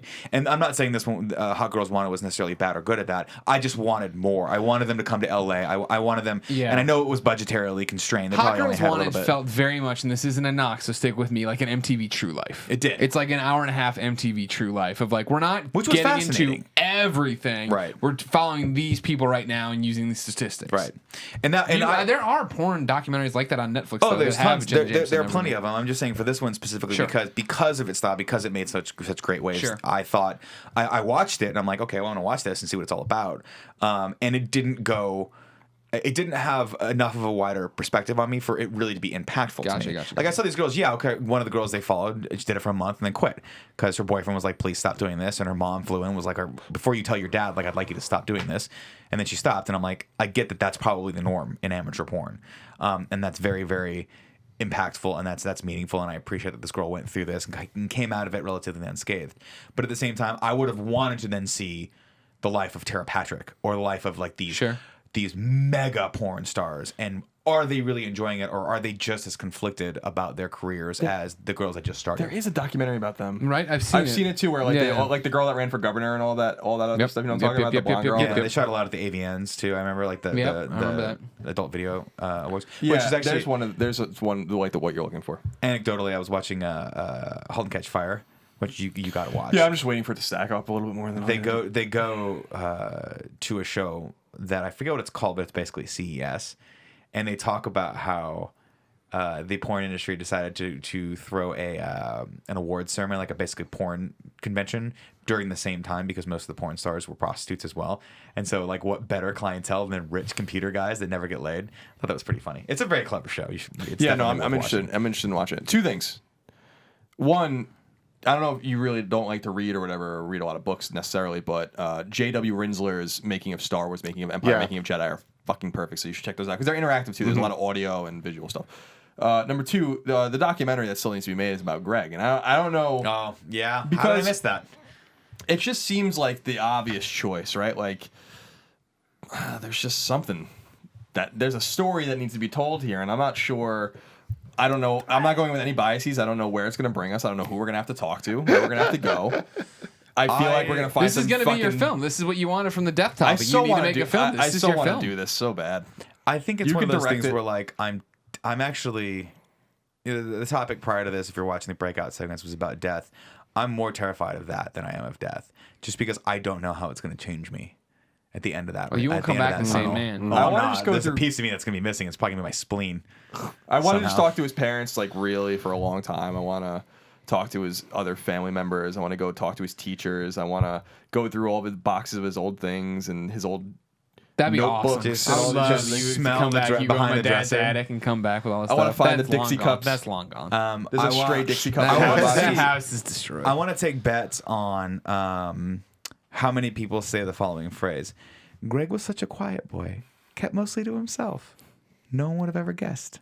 That he was a psycho killer. Yeah. I don't You know. have to do that thing where you're filming one of these shows off the TV and doing that like slow pan where you like get closer and closer to like my face, you know, and then it gets all pixelated. Yeah. As you say stuff Yeah, like yeah, that. yeah. That's what you need. Yeah. Damn, you're good. I feel like You've you're seen I'm a one or two- documentarian Yeah, myself. there you go. I feel like they're gonna say the exact opposite. He was always loud, No, no, I said And- Not as a kid. Uh, I think he was. and he screamed a lot, and he had some cats. He cried a lot. He Sounds like cried, she cried all a the lot, time cried a for lot. really trivial reasons. Dude, He never this would played be sports. Legitimately a hilarious It's documentary. not Hell going to be yes. as funny as you think it would be, is the It- problem. I'll make I'll make it it- funny yeah. because I'll have Tim as my producer and tell him like this. Can you say it again like this?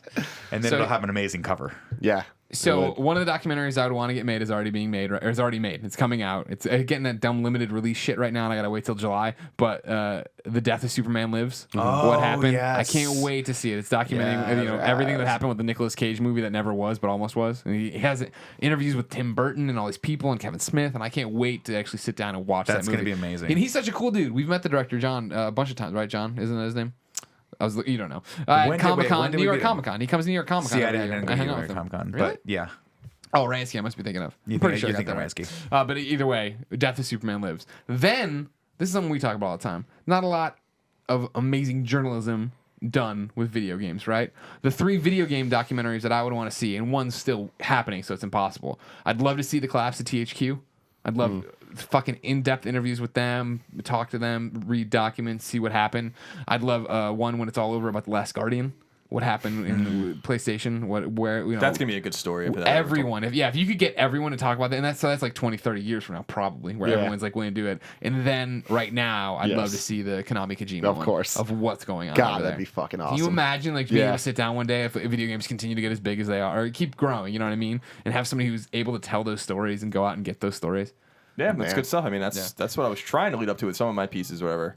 There are a few good gaming documentaries, but not many. I'm a huge documentary nerd, as everyone out there knows. So I mean, that's 90% of what I watch. I really liked the. Have you seen the one on digging up the ET cartridges? Yeah, the one that Microsoft funded, or whatever. That was Yeah, on it's Xbox. so the ET cartridge obviously is like the A story, right? Where they're going back and they're trying to find in this giant landfill where all those cartridges were buried, or even if they're there, because there was no records basically in the 80s to go back. No one kept things written down in the 80s. Well, they had sort of like a rough approximation, but this guy Yeah, there had were to do people a that lot didn't of, believe that it actually happened. right, because it was kind of an absurd story to begin with. But what I thought was more fascinating was the sort of B story element of it is going back and looking at what Atari was in the 80s. That is fucking fascinating. There's a 'Cause documentary Atari about was that. like this goes. I think this was half of it because they were talking about like the Atari of the time, the 80s was the backdrop, and then the ET and games like that were sort of the decline of that sort of first phase of video games in the home, and then of course which paved the way for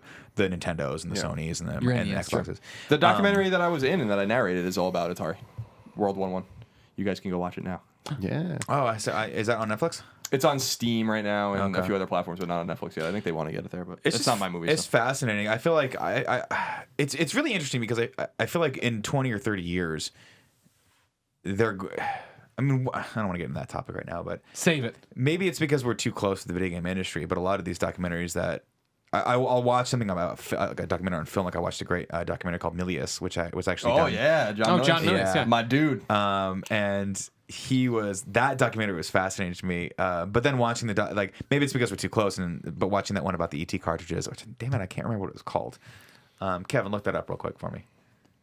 The ET one? Yeah, But it's on Naomi. Netflix. And Naomi and Fran were in it, which is Yeah, hilarious. yeah. I was like, oh shit, I know people that went to that dig, and I remember when that was a news story. So maybe it was too close to home for it to be like really seen as a documentary. Because that's also hard for me because the line starts to get blurred of like I know how they make these things and Sure. I've taken part in them, and so I'm like, I don't know if they have the same impact. Maybe I can see behind the curtain a little bit here and there. One that I definitely want to say is I would love to see an actual in-depth Rooster Teeth documentary of seeing like That'd be really good. the history of Red versus Blue and what it turned into and like the empire that it is now. And like thinking about that and just knowing that a lot of that footage just doesn't exist. Like I'm sure they have a bunch of stuff, but like even today I was showing Colin, I saw this video of this little kid getting his Super Nintendo on launch day, and it was a surprise, and his parents like gave it to him and he freaked the fuck out. And like there's video footage of him playing Mario World for the first time. And it's like, that's cool. my God, like I would give anything to have video footage of those moments for me just to have now so that we can make dumb videos out of it, you know? What's it called, Kev? Atari, the game over. Atari, the game over. That sounds dumb. Yeah, That's a bad title. That's a really bad name. Just game over. Yeah, I was like, I don't think it was the game. Atari, game over. That's it. Sorry. Yeah, and I want to give a quick shout out before we move on as well. I still think that sports is coming up so hard in journalism, hard journalism, primary source journalism, and documentaries that we can learn a lot from that particular industry. And 30 for 30, 30 for 30, brother. is still probably... It might, as someone who's watched a lot of documentaries, I don't know if people agree or disagree in terms of a series, easily the best documentary series ever made by far. And they're all good. Like, they're all... I don't know how the fuck they do it. I don't know how you're going to get me to watch some of this shit. Yet here I am. I've watched every one of them that are available. I don't care what the fuck's about. So well done. Some of those are way better than others. Yeah, but it's because they give a different... each one is done by a different person. director, yeah. And probably different budgets as well, depending on the subject. Like, the one on Bo Jackson is fucking amazing. You're just like... So sad. It is sad, but the guy's also... He was an amazing Did you human see the being one while about lasted. Michael Jordan going to the trip? No, I have it on my Netflix that queue right one, now. dude. Oh my God. Michael Jordan rides the bus. Is that what it's called? Yeah, that's good. Awesome. I mean, That obviously that was a series- bad period in his life, so It was. About but the loss of someone. Yeah, I want to watch that.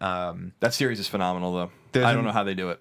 There's another great documentary. And Netflix is fascinating because these little tiny documentaries pop up when you start watching them. They start referring to you. There's one called Shep Gordon's Supermensch. About Shep Gordon? Yeah. No. He was someone else. famously an agent for Alice Cooper. He was like Okay. their manager. And he then started managing a bunch of other people, including Mike Myers and some other people. But Mike Myers produced it because he was like, this guy is so fascinating that I have to make a documentary about it. And I watched it for the first 5 minutes. I'm like, I'm fascinated by this human being. He reminds me a lot of, actually, Tim. Because he basically Tim is super mensch. is one I'm of a super those... bitch. He's just No, one of mensch, those... no, men- I'm a super bitch. Mensch is obviously a person that does... Yiddish word. It's very It's good. a Yiddish word for a person who does good things. Or cool. I forget the actual definition of it, but you're basically a good person. Cool. Someone who does great things. But this guy was amazing because he basically was like, he just moved out to LA, started staying in a hotel, met this group, met I think it was Jimi Hendrix, who was like, oh, you should manage my buddy Alice. They don't have a manager. And he put him in contact with him, and he was like, hey, I'll manage you. I had no idea what he was doing, and just pulled outrageous shit to get them. Oh, you would tell me about this. Yeah, I like love this. he did one of famously. They became really famous in the States, but they were doing a tour in Europe, and they weren't selling tickets, and like people were like, we don't know, you need to do something for promotion. So he paid a guy. He had a billboard placed on one of those sign trucks, took it to one of the famous squares in London. I think it was Piccadilly or that's a circle, I think. A very famous roundabout where they're like most of the traffic in London goes through, and paid the guy to break down in the middle of that.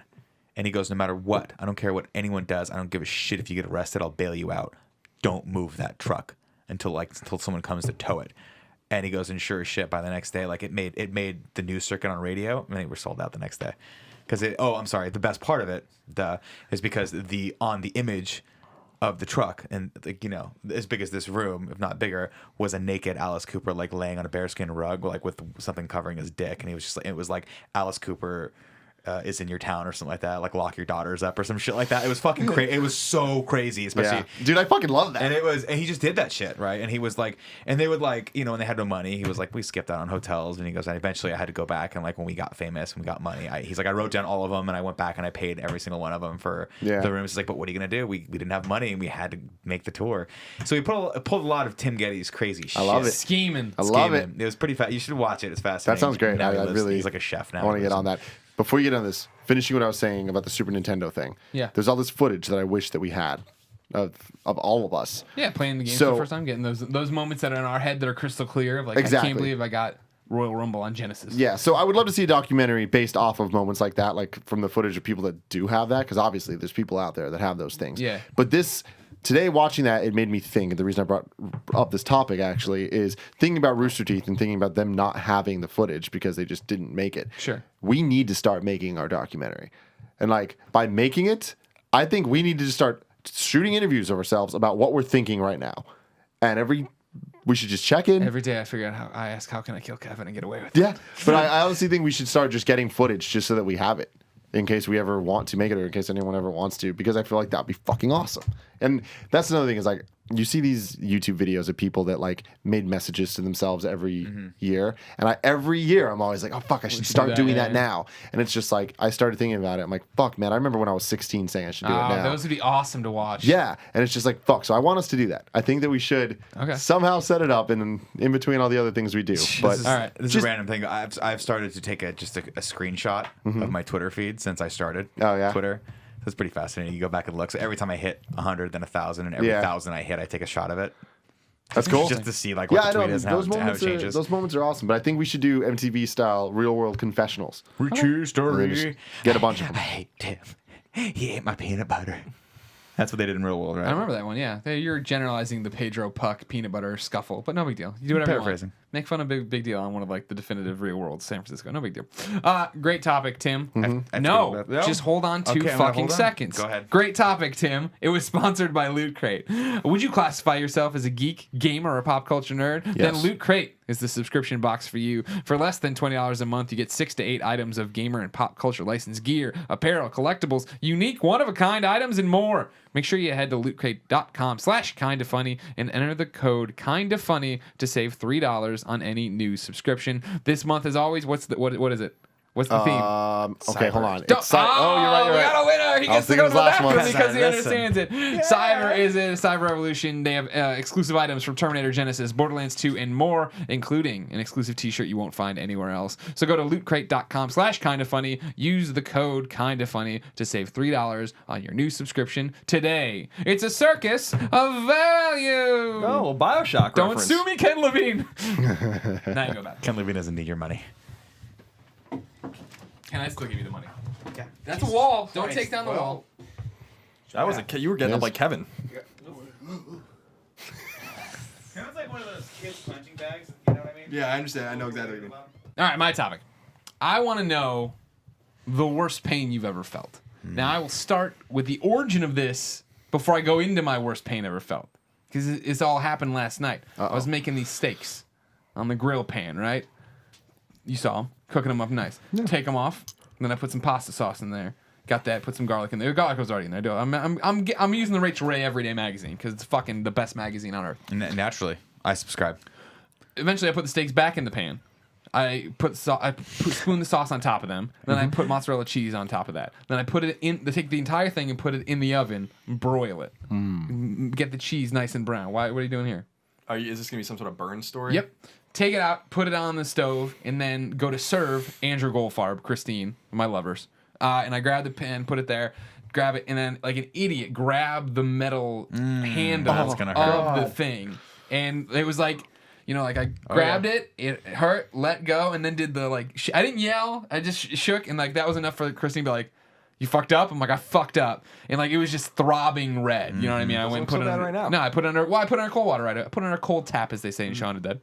And then while I ate, went and got an ice pack and held my hand to that all day. But it still feels like this finger here feels like in Men in Black when he erases his fingerprints. Yeah. And then right here, this is all hurting too. It's not terrible. It's not bad. They're Burns not are really they're not bad. like degree burns. But it's totally one of those things that I've never done. You know what I mean? I've never.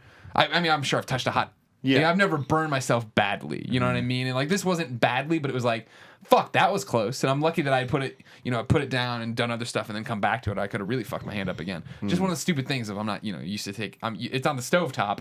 You can move by the handle. I burned the ever loving shit out of myself, dude. It hurts. Yeah. Like, didn't you? You burned your face with an iron once, didn't you? Yeah. I did. Why were you ironing your face? Let me see if I remember this correctly. Okay, just because this is a college story. Yeah. Okay, correct so far. It's like a prediction. Let's see how many points I can get. You were ironing a shirt to go out while watching the Islanders. Yep. And they scored a goal, and you went yes, and you burned yourself with the iron. Yeah. I had a triangular burn like right here, like a pretty bad burn on my chin. It went away. But I worked at a deli. I used to burn myself all the time too, and I saw one of the guys that worked there slice off like a ton of his finger, Jesus like his pointer finger. Oh man. Like where like that's just gone, like his finger's just. God no. Yeah. Well, how did he react? Oh, he's freaking the fuck out. Okay. Well, like I asked because We weren't even allowed to use they didn't want anyone to use the fucking slicers because that shit's no joke. Yeah, you know, I bet. I was thinking about it. Pain's always this weird thing of how people react differently to it, and I'll never ever forget this when I not thought literally, but like my dad proved himself to be a Terminator, where he had my bike on his tool bench because my dad's like fucking Mr. fucking tool guy, outdoors guy, all this stuff, and was knocking. We had a mallet and a screwdriver, and was knocking the wheel back on or whatever the hell was happening, and it popped off, and the screwdriver, shit you not, went up his arm. Like, voomp, and disappeared up his arm. Bitch, why is this topic happening? And he just goes, and he pulls it out, and then like and then went back to fixing the bike. And I was like, are you fucking crazy? You know what I mean? Like, I'm fucking the guy crying because my shoes are dirty. And my dad's driving screwdrivers. Have you cried because your shoes are dirty? That's an Aunt Dell story from when I had new Save it.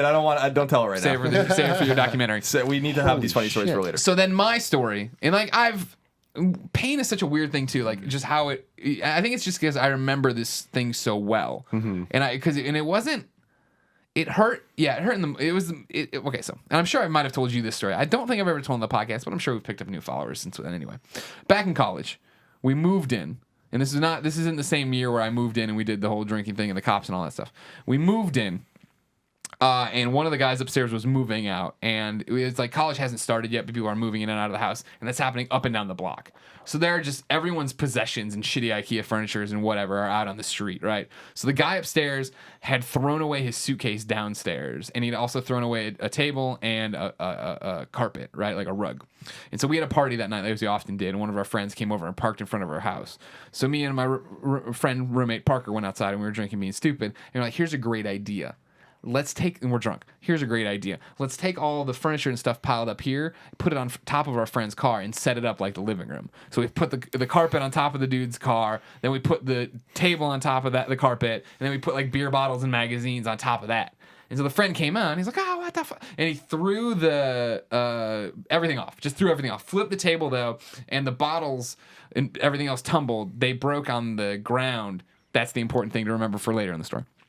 We go back in, we're partying inside. Come back out, Parker and I, and we're like, oh, there's still a lot of junk out here. Let's take the upstairs roommate guy's suitcase, put his lamp in the suitcase, then go give him the suitcase with his lamp in it. This will be funny.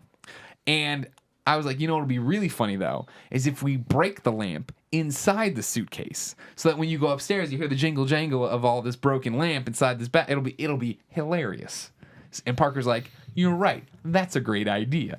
So we put the lamp in, and it's one of those bulbous like glass, like base lamps, right? Bulbous thing. Put it into the canvas bag. I zip it shut, and then put it in the middle of the front lawn.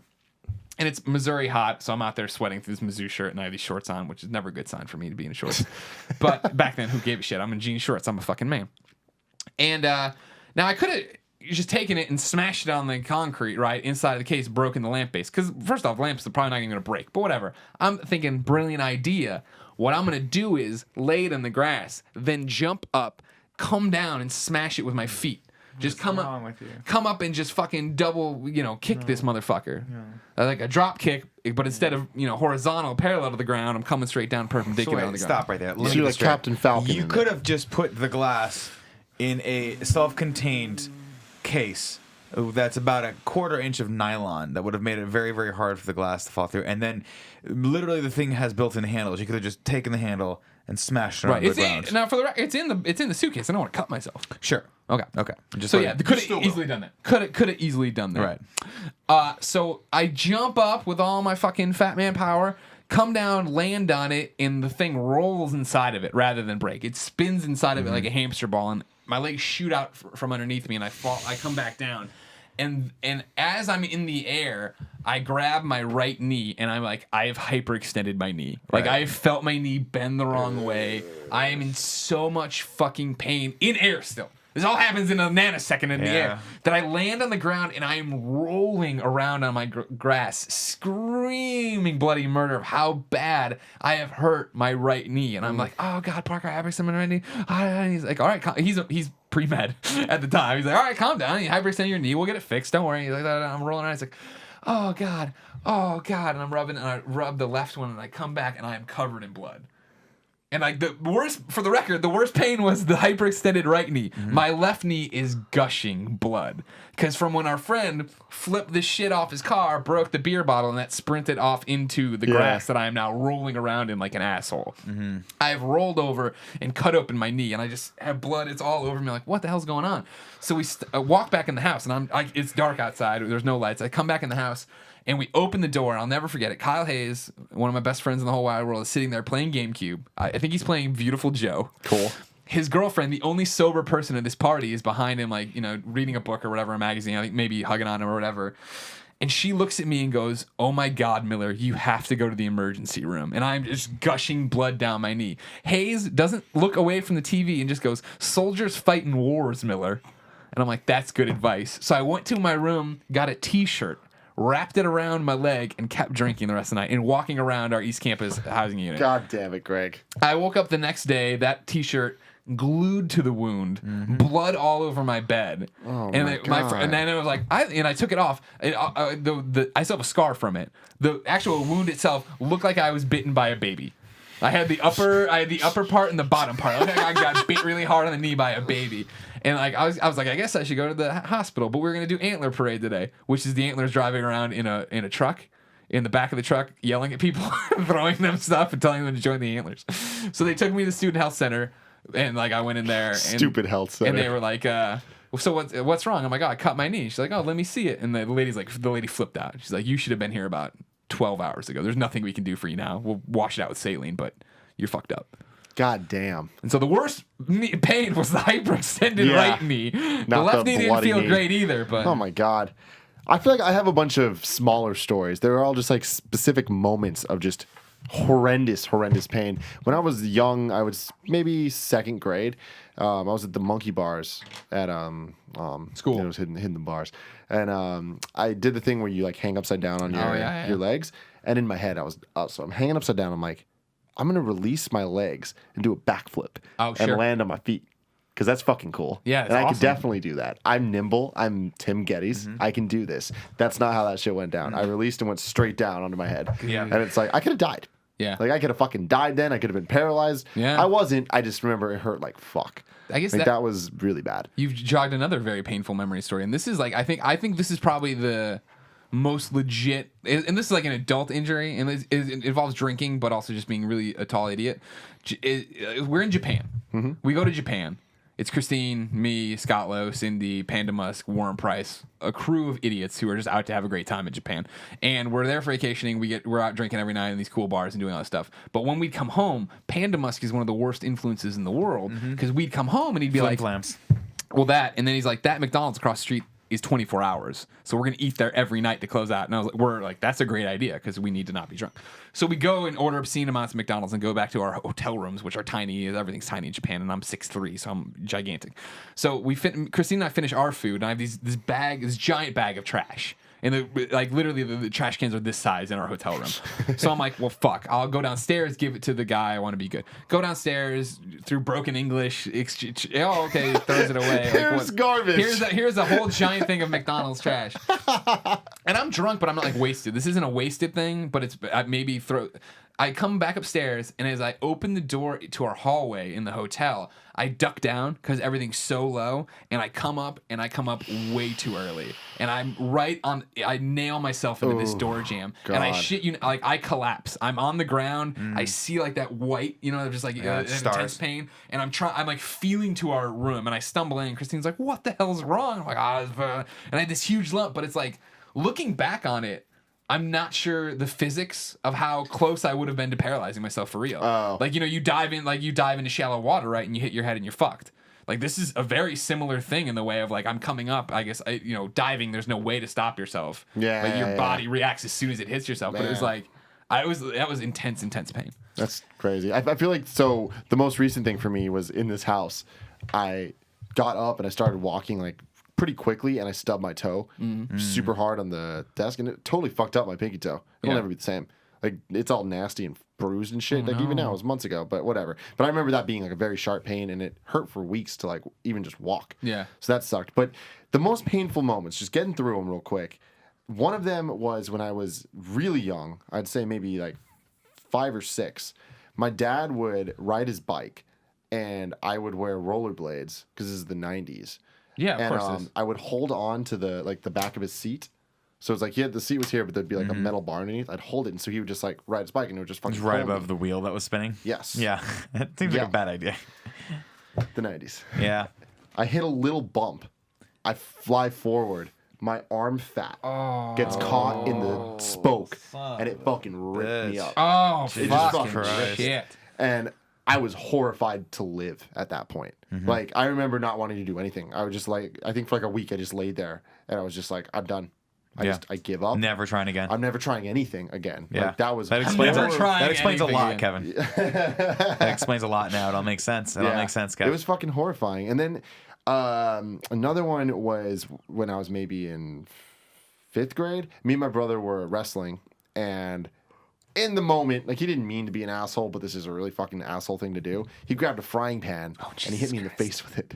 And like, he hit me really hard, and it broke one of my teeth. Oh, fuck. Fucking just broke the top of it, not the bottom. So for a long time, like, and we were pretty poor, so I had not went to a dentist until IGN. a couple years until IGN. I remember that. And so yeah, I mean, like, when you guys So the first nerve met wasn't me, like, the nerve wasn't exposed. It just chipped the tooth. no, the nerve was exposed.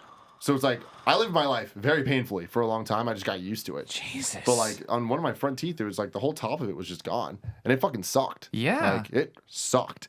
But yeah, motherfucker hit me with the frying pan. That really hurt. And That's we're ECW. going up the path here. So it's like, this is the ranking. Oh, we're out building there. up to the most painful building. shit? Mas o menos.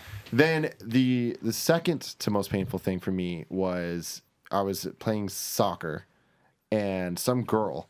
Period. The second most painful thing, I was playing soccer. Done. Period. Full stop. I don't know. I must have been maybe like 6th grade at this point. She kicks the ball, super fucking like going for a goal here. Kicks the fucking ball, fucking flips out some other random ass way. I was not expecting it. And I'm wearing little gym shorts. Oh, no. Hits me straight in the balls, and everything goes white. yeah. Like, and my stomach hurt for about 30 minutes, and like I thought I was broken. There's no way to explain. Like, I've had girlfriends ask me about it before. There's no way to explain way. it because No it's way. never. It's not. It's always too like for not one that intense, but like when you get hit in the balls and there's the big problem is it gives you enough time to be like, oh, this is gonna because yeah. it radiates up into you. And It's you're like your balls don't hurt. Yeah. No. It's your stomach, and the it's just conduit. like, oh yeah, and it's just like, goddamn, like I'm done. I'm Yeah. fucking done. And Yeah. I remember thinking I was blind. Yeah. Because things were white for so long. And I was just like, fuck my life. Again, I'm pretty dramatic when it comes to these things, but it's like, that's how I remember this. Yeah. Like, I remember it being the end of the world. Sure. Yeah. Now that leads me to my most painful most thing, painful story. which is, this is definitely TMI. But you can't spell TMI without TIM. Do I do this? Ah. Do I do this now, Kevin? Is this what we do? Stop it. Let him tell the Kevin, story. do I rub my tummy? What's that even mean? Spoilers. Oh, okay. Sorry. It's for spoilers. He's trying to keep up with the kids. He can't. Please. Got it. You're got it. interrupting. Okay. So, I have what I would call a poop problem, where I'm not good at pooping. How are you not good at pooping? I don't know. Like, my poops aren't good. They hurt. They're big. Drink more Yeah, goddamn it's water. honestly that you're not hydrated. I That's drink a lot of 100% it. fucking water. No, You you drink a lot of don't. Coke. I do. I drink I've a lot of never Coke. seen you drink water before That's in my not life. true. I drink a lot of water. When's the last time you had water today? Today, I did not have water. I drink a lot of water, though, like, just overall. For the record, it's 5:36 in the evening. Yeah, whatever. I mean, okay, maybe even it's been a couple months being here, but like at IGN, I drank a shit ton of water. Okay. So it's like it didn't change any of the issues here. Like, I would drink like 8 liters of water a day. I got in trouble for it. Motherfuckers said, I'd be like, Tim, you can't drink that much water. He's very I can't control myself. I'm a water fiend. Water's delicious. You like to just swim in There it. was one time though where I was really constipated and things were really bad. And this is about to get nasty. But I'm Okay. letting you know. Okay. Best friends. Yeah. Best friends don't judge. Prepare yourself. I'm going to judge. There was one time when I pooped a poop that changed me. Like, it scares me to even think about it. Yeah. Like, Okay. it hurt and it took so long. Yeah. And like, I don't know, it might have, like, the process of it actually, like, from prairie dog to like Out of you? release probably was about 15 seconds. But it felt like maybe An eternity. 15 minutes. Yeah. And oh man, it would just slowly scrape out. Just pushing out there. Just I gave kept birth. it- That's what happened. Yeah, is I kept gave the hole birth. open the Yeah. entire time. Anal birth. Anal birth. And it ripped everything, guys. Yeah. It I believe just it. fucking ripped shit up. I believe it. And it Yeah. was just bad. And I'll never forget the moment when I looked in the toilet and it was just a bloody mess. Ew. And I was like, Have you gone to the doctor for this? yeah. I mean, things have been, again, this was just like a Just one, making sure, one just incident. making sure, Yeah, just no, making shit's sure. just fine. Yeah, we get it. But man, it hurt so bad. And like when I looked into it, I was like, I'm dying. I thought I shat out an organ. Like, is that my stomach? Yeah. So Damn. sorry for that, guys. But Damn. That was that's graphic. my most painful I'm moment. sorry. Thanks for sharing. You're welcome. Colin, do you have a most painful moment? I have a lot of them. A lot of them are stomach related because I have a really fucked up stomach. Well chronicled. When we were at New York Comic Con last time in 2014, I was late because I was having such chronic stomach problems that like I couldn't leave my bed in my dad's house for like 2 or 3 days, and I was shitting blood like left or right. Then I have like pretty significant stomach problems so that they know it is like ulcers and all that kind of stuff and presumably colitis and stuff like that. So. A lot of them, that one was really painful. That was one of the things where like I was shitting literally every 15 to 20 minutes for 2 days. Like, and it was just little bits at a time, almost like a sandy powder that would come out along with like a ton of blood. I have a bunch of pictures. You want to see them? No, I don't. Because my dad was at work and I'd text him and be like, I was a thing where I'm like, I think I might be pretty fucked up. Like like everyone in my family knows I have stomach problems and like the degrees of them. And I'm like, I've never had this before. Mm-hmm. And I was pretty convinced I had colon cancer actually at that point. But I got an endoscopy and everything was okay, and a colonoscopy, which was fun. And then there was one time. So when I have about every 2 or 3 weeks, I have what I call a stomach episode, and I've had this for my entire life since I can remember, where I get really bad stomach pains. I can feel it coming for about a half an hour, and then I have to shit, and then I'm on the bowl for like 2 hours, and I have like crippling stomach pains, like I'm getting stabbed in my stomach basically. And this is something that's been happening to me like my whole life, and no one's really been able to explain it. Ghosts. And it's ghosts, yes. But when this happens, like I have a procedure. I'm like, I know what's happening. I go into the bathroom, I take all my clothes off because I start sweating profusely, and I'm not like a sweater at all. Like really, I don't sweat unless I'm like really doing something. I don't just like organically sweat if I'm sitting around in a hot place or whatever. But I sweat through like everything I'm wearing when this happens for some reason. And this happened to me once in college, and my girlfriend at the time found me like in the fetal position, like naked in the bathroom, and I was like, that was the time where I was like, I think I'm dying.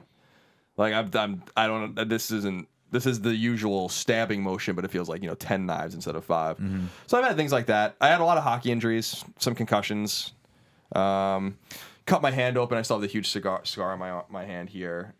This was from a McDonald's Coca-Cola 2000 Millennium glass that my dad got full of Coke, and he was going out one night, and I was laying on the couch watching Who Wants to Be a Millionaire, and Great show. And he was like going to the front door. He's like, all right, I'll see you later, or whatever. And I got up. I'm like, all right, goodbye. And I was going into the kitchen, and the Coke was on the ground, and I leaned down and I broke the glass underneath my hand. Fuck, man. And I just had a huge cut, and I remember I'll still never forget. I remember him being like, because he was like literally like going out the door, and I was like, Dad, I need to go to the all right, hospital. yeah, he's like, all right, let's go.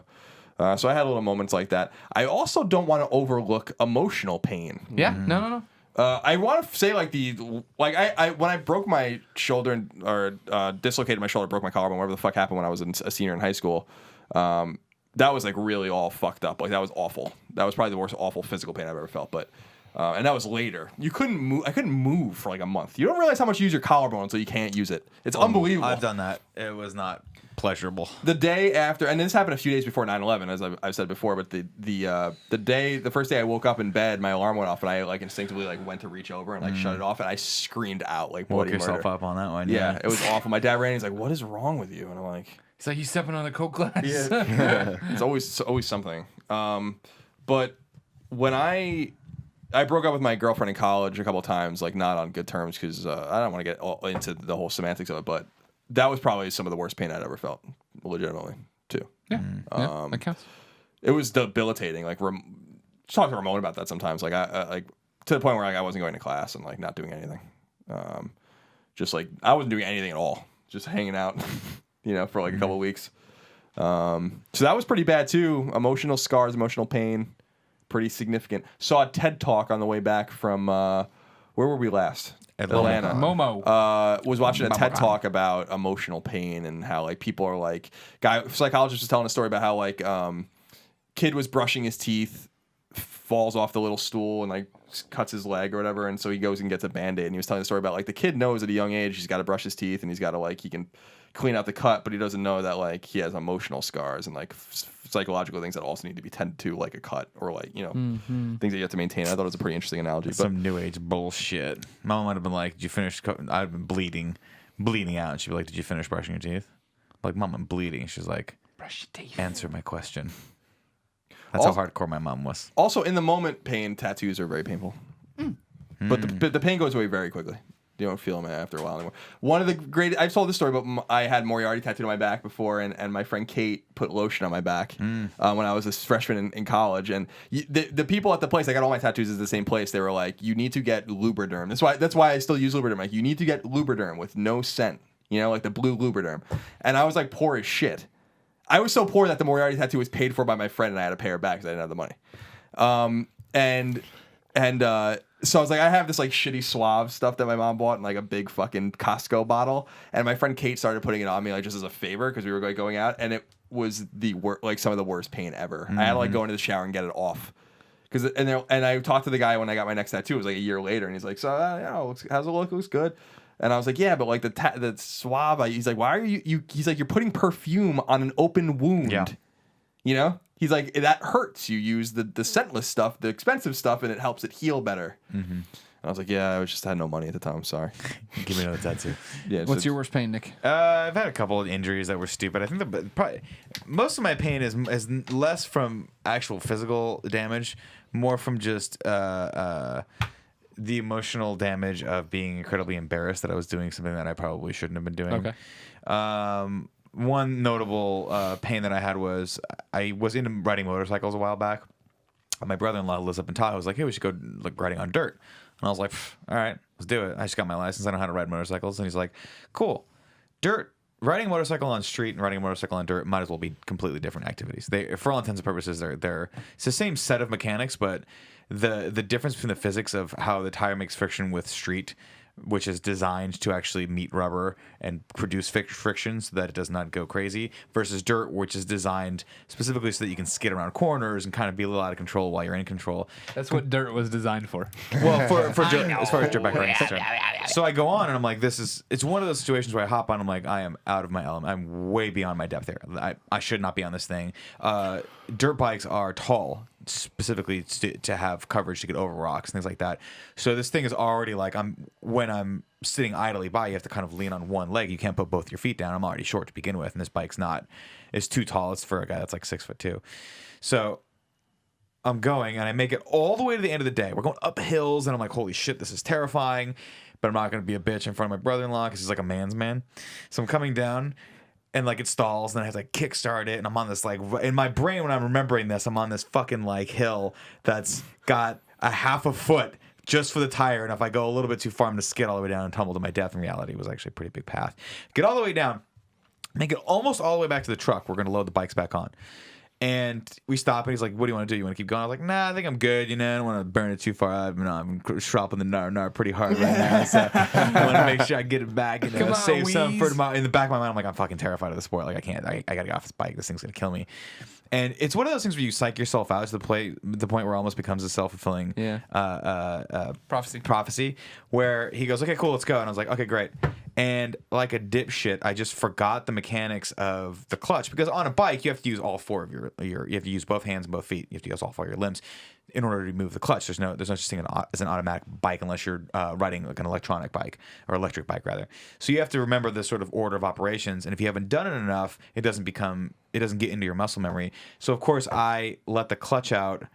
You're supposed to let the clutch out sort of as you're engaging the throttle, so you can kind of get that momentum and start going, so it catches and you start going. I did it sort of the wrong way, and the bike went whoop, and up a hill. And so I was like, I'm holding the bike like this. Oh, fuck. And I'm like, and at that point, all I would have really needed to do was, because it's a dirt bike, you just let it go. Just let it go and get out of its way, right? Because these things are built to fall down and smash and tumble and whatever. But I'm like, this is not my bike. I can't fuck this bike up. So I got to put it down the correct way. And as I did that, I throttled it more, and it went, oh, Jesus. And came, and a muscle in my back just went, and just pulled as hard as you possibly can pull, and I fucking collapsed. And I collapsed, and I sort of like pushed the bike off me, and my brother-in-law was like, "What the hell just happened?" And I'm like, "I don't know. I freaked out. I did the wrong thing, and Now I'm seriously injured. and And the engine's burning me now. yeah, Get it off me. the back muscle." Can we have this conversation once it's off of me? And of course, he was like, he is a firefighter and he used to be an EMT, so he was like, "Okay, get up, let me check you out." And he was like, "Yeah, I think you just pulled a muscle, but we'll take you to the emergency room." Got Vicodin. That wasn't the only time I've been. Every time I do anything with him, I end up in the emergency room getting Vicodin. Yo, you want to go climb these trees? He literally the next story is like we were skiing together, and he's like, "We should do this cool thing." I was like, "All right," and then I ended up with a separated shoulder. I was like, in the emergency room again. My wife and my sister-in-law have a joke about it, where they're like, Nick and Ian are going out together again. We'll see Ian in about an hour. Nick will be in the emergency room in about 2.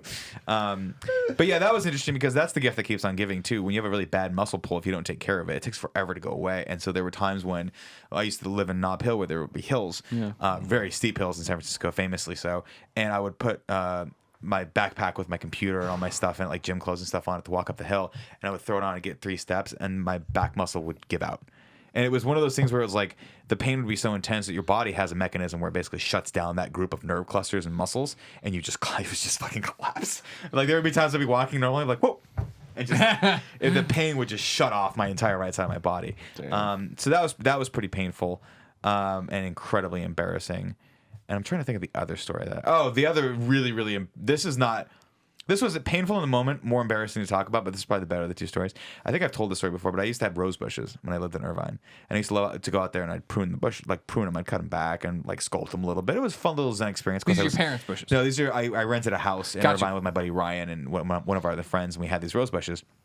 And we were like too cheap to actually pay for landscaping because we thought we'd do it ourselves, but we were really fucking lazy. So the thing by maybe month 2 looked like an overgrown jungle in like South America someplace. So I was like, I'm going to prune these bushes. This is how we're going to start, and then we're going to mow the lawn.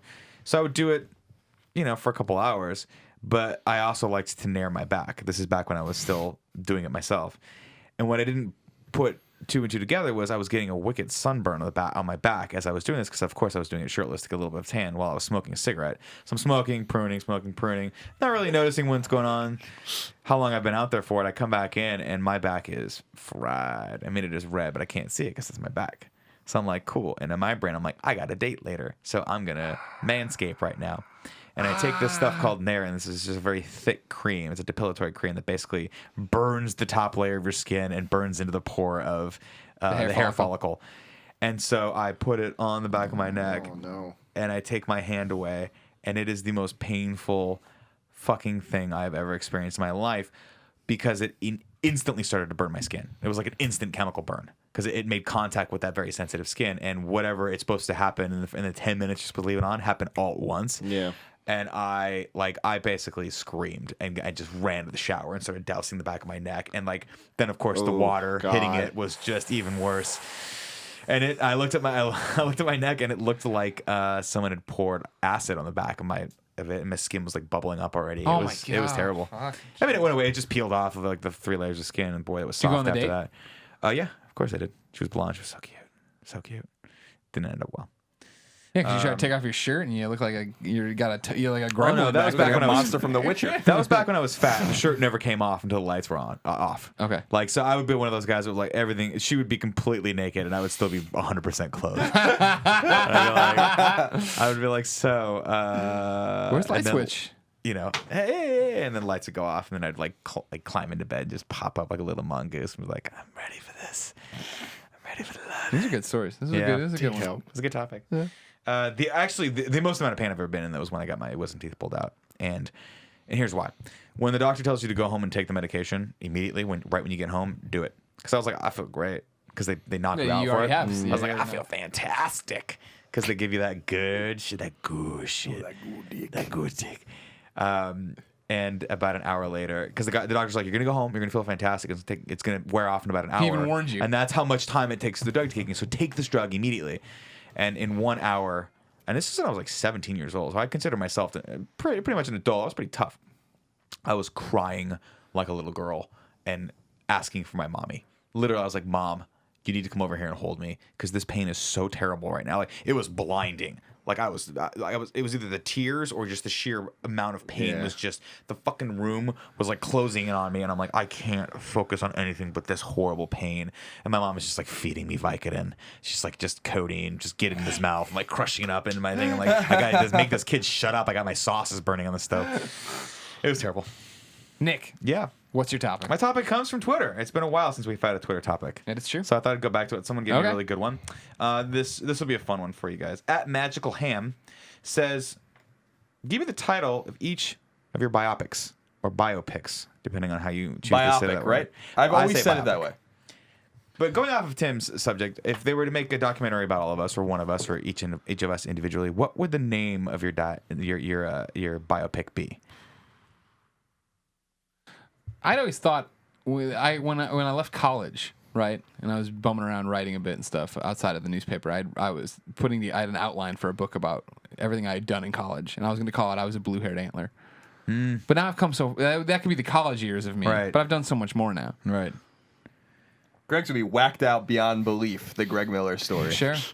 That's not bad. It's been my pleasure to serve you. It's been my pleasure to serve you. That's a good one. That's a good one. I would maybe think for you, Greg, it would be Piss and Dixie Cups, maybe. Piss and Dixie Cups? Yeah, That with sounds an like my with an country ampersand music in it. album. Yeah. I like to piss in them Dixie cups all night and day for a magic. All right, Weird time signature on that. Yeah, that was really weird. Sorry. Earlier, I said you can't spell TMI without TIM. Oh, I feel that's like, really I feel like good. there's That's something good. in I like there. that. Something's in there. TIM. I like- TMI with TIM. Yeah. Yeah. I don't know. I feel like all of our monikers or these nicknames that Greg has bestowed upon us famously would work very, very well, especially for Colin, The Pride of Long of Island. Long Island. I don't know if I can in the real world. Billy I Joel can't come be out. that because It's Billy Joel or hilarious. Jerry Seinfeld, someone's gonna punch me in the face. Oh, fuck them. What are they going to come to your door and punch you in the face? Billy Joel's not punching anyone in the goddamn face. Billy Joel's I'll a nut fuck job. Billy Joel up. Oh, I don't for know. you. He will. Oh, he's old, brother. He's old. That's sure. I'm seeing I'm him in September. Very spry. excited about it. I'm spry. Jerry Seinfeld hasn't. He's not going to punch. I don't know. I just don't. I feel like it's that was a name given to me. So if someone wanted to name the documentary that they made about me, I guess I would allow it. But if it was a documentary that had any power, and I was like, I can't in good faith let you name me this because this is what I'm called here on the internet. But there are certainly, quite a few people from Long Island that might take issue with this. Including people that are actually significantly famous for things that they actually did. But they don't have documentaries about That's them. true. Yeah. That's the difference. I'm going to go for you. This is the easy answer. Colin was right. That's good. that's a good one. That's really good. I like That's not Producer bad. Seducer, though. I mean, Like- Producer Seducer would work for A me. story of seduction. Yeah, and production. That's the tale. In parentheses. And and a little bit of production. But I would want it if someone made a documentary about me. I would want it.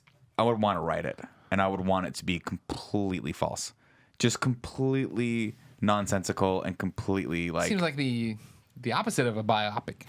But wouldn't that be more fun?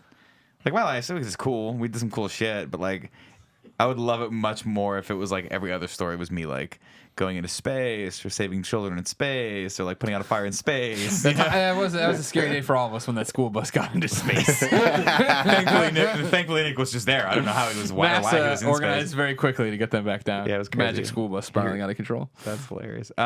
Producer Seducer would be that'd be good for me. I think. yeah, that is good. Pretty much famous on the internet. Yeah. I Internet want that superstars for- would be good. Internet superstars, I like that. Internet superstar. The pure one for Tim is amazing. It's it good. sounds It's a like good it name. sounds I like don't a know if it's wrestler. good. The pure one, yeah. It does. You see that. The pure one. Yeah, I don't know if that's Tim a good Gettys. name for a documentary about No, me. we know. We're not sold on it yet. The pure one, the untold story. It's always the untold story. But I mean, like, I fan like my story's going to be pretty well told. Yeah, all of our stories. Yeah, They're all like we're- documented right here. That's why I got Yeah. to make some shit up. You know what I mean? I guess, yeah. If we got to fill the gaps. What if they try to corroborate it? Though? Who the hell? Who's gonna do that? I don't know. Someone. Then other. That's the glorious part about the world we live in. Is No one's that fact checking. people fact check, but they can never really. It took them 30 years to catch Brian Williams. You think they're going to catch Exactly. us when we put out a documentary? Here's That the dude's the head of the. He prints his own money. I don't know. We heard a funny a new radio report where he's like, never mind. It's not gonna That work. dude prints his own money. No, they were fuck does that mean? they were making fun of him because they were like, here's his new resume, and as part of his resume, it was like, fee is doesn't need to be negotiated because, true story, I'm the head of the Federal Reserve Bank, and I can just print my own money because it was just a bunch of lies, obviously, because he told a bunch of lies. He's a liar. He's not a truth teller. He'll bounce back. See, the thing about documentaries, and like we talk about, Greg's documentary, Complete Nonsense, the Greg Miller story, is that the reality is if we ever did a documentary where they were like, oh, let's go back and talk to Colin's teachers or something like that or whatever, they'd all be like, who the fuck are you talking about? It's been 20 years. I've had thousands of pupils since then. He was a very unremarkable person, clearly. It would only really start maybe after college or something where people would really probably remember me, except for my friends and family, of course, and people I interacted with. But I don't think you're gonna like walk up and find some interesting story. Oh, my 8th grade science teacher would be like, you remember Colin Moriarty? And I'd be like, I don't know what the fuck you're talking about. Get away from me. Why did we have the old timer voice and the teacher didn't? The teacher had our voice. Hey, Colin Moriarty. Oh, that's a good show. Who the fuck is he? Yeah, that's a good point. Yeah. Because we're we're doing this documentary when we're 80. Right after you decide to just take yourself out of the equation. No, Okay.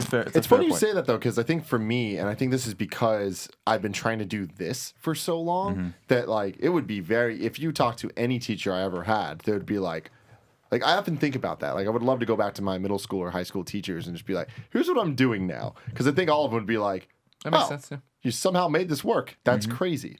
And, like, I feel like tons of teachers, like, they would, and again, like, I think you're talking more about, like, college professors that have had thousands or what. I mean, I guess everyone, they would too. I've had a lot of kids in that big time high school period. and definitely a lot of churn. I assume. But I feel like my high school teachers would have a bunch of Tim and Alfredo stories. Like I think that we definitely kind of hit them with the like, God, these kids are ridiculous and stupid. them outta here. Yeah, Just And pass it's like them. now we're doing this shit. So I feel like it would actually work well for the documentary. They'd be like, all right, like I have stories of when Tim used to have people sign autographs. Like when Tim and Alfredo set up a autograph booth. And remember people this, signed them. Yeah. And it's like, why? Kevin was number one. We had line, done wasn't he? nothing. We just told people we were important. I tricked you all. Isn't that the internet in general? Yeah, I mean, that really is. Isn't that what And it's every like, celebrity poses to do? Yeah. I'm very important. You should care about me. I think that guy's important. We should care about him. I mean, we just printed So I got pictures of you. me and him looking all you got me. sexy and shit. I They like. literally said too damn sexy. How on did them. you guys have photos and we don't even have photos for when we go to cons? I don't know. I mean, well, we printed them at Kinko's. Ah, okay, It was just that makes more pieces sense. of Sorry. paper. Okay. But, Which, by the way, we easily could also do. Yeah, do we? I want They glossy have paper. nice glossy paper at Kinko's. How much is that gonna cost us? It's probably It'll be expensive. 50 cents a print. Shut up, something like Kevin. that. I like the idea if they ever do the Kind of Funny documentary. Colin has this phrase, which I think is hilarious. Largely irrelevant. yeah. Which I think is hilarious. Kind of funny. Largely irrelevant. Completely irrelevant. Is it what I think completely was. irrelevant? It's completely. He said largely one time, and I was like, that's funny, because we're kind of relevant. We're kind But of relevant in a general, way, I guess. we're guess. irrelevant, completely irrelevant. Which I like. That's actually a better name for a documentary. Completely irrelevant. The Kind of Funny story. That's pretty good. Done. Okay. Let's make that 20 years from now after Kevin's our bosses and fires us all. I That feel would be like interesting. for Greg and for Colin too, but I feel like specifically for Greg, because you are the biggest of us, personality wise, and Team physically.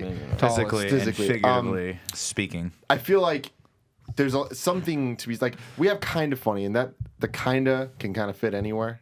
You know what I mean? Like, and you can just add kind of anything else, and it could be the title of something. But I Kind of feel like, brotato. what? Kind of brotato. Kind of brotato was not the direction I Just would go. it's Braintree. Can't Okay, get wrong in the okay, brain okay, trust. okay. What's a brotrado? What was that sound? What is in a brotato? But I feel like Beyond it would be a good starting point for something because it would be kind of more like a Then little Pear Schneider's coming a at you with the winky, tin cup, want me? a winky. We're not the ones making the documentary. Oh, Someone okay, else is okay. making it. Whatever. I mean, maybe IGN will make it. I'm going to assume IGN's going to make it. Okay. Sean Finnegan over at IGN. One of the coolest things IGN ever did was the documentary they did about IGN at 10. Oh, yeah, the 10 Remember years that? When they thing? brought everybody back to interview them? That was awesome. that was a really, cool idea. really cool. I think I shot that.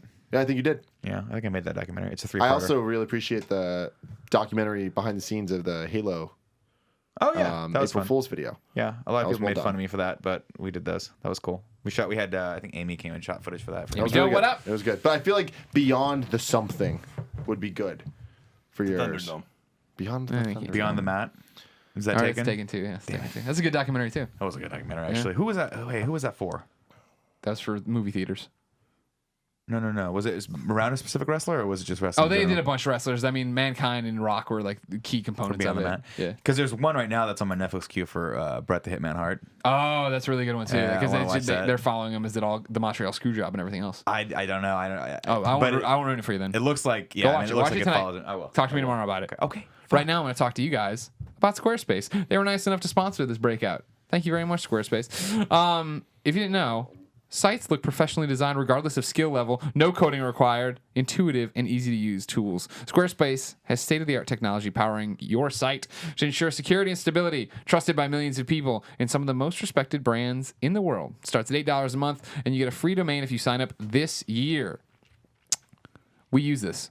We do. We built our We're site one of with the this. trusted brands that they were talking about. Oh, really? Oh, no doubt about it. They're thinking about us. They're thinking about kind of fun. Kind of when they funny. talk about this. Trusted brand. We're stupid, so if we could build a site with it, don't worry about it.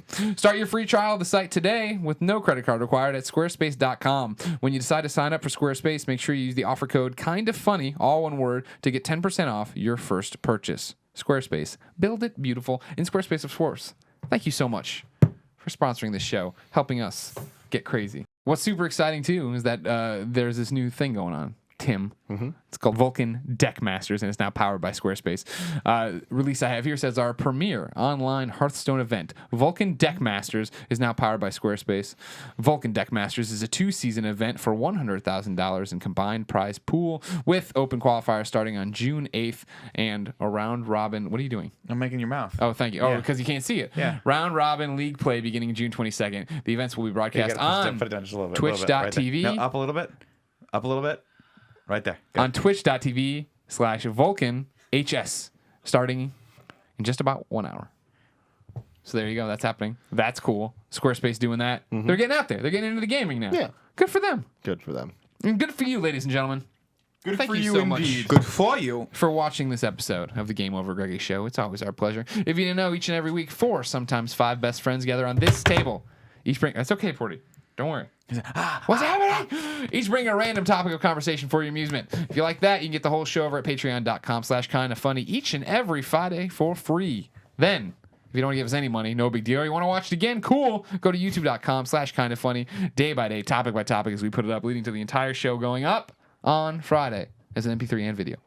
Is it distracting when I touch things in front of you while you're trying to outro? Well, I can't see what you're doing. I just saw and I saw you doing stuff to the phone and then him laughing. That's what was distracting. The combined idiocy. Does it ever distract you how unprofessional, just completely unprofessional, like the three of us are? It's really you. Tim's pretty. Look at what Tim's doing to the camera right now. Tim's making love to the camera. Kids love that about him. What I make love I to don't the camera. see you say anybody it's ever be. It's disgusting. great when Nick looks off at Kevin and has these moments that we don't see. That's great. No, make all the camera faces you I'm want. very professional. You are. I don't disrupt and interrupt people. I'm sorry to have to. So now report you're it. doing that like brown nose or shit. Like you do to your mom when like, hey, like I've never tattled on anybody. I just wanted to point that out Yeah, there. I just want to let you know. That's why I need never that told NES on card. Anyone ever? I've never been a snitch, Mom. Mom, I'm not a snitch. Until next week, it's been our pleasure to serve you.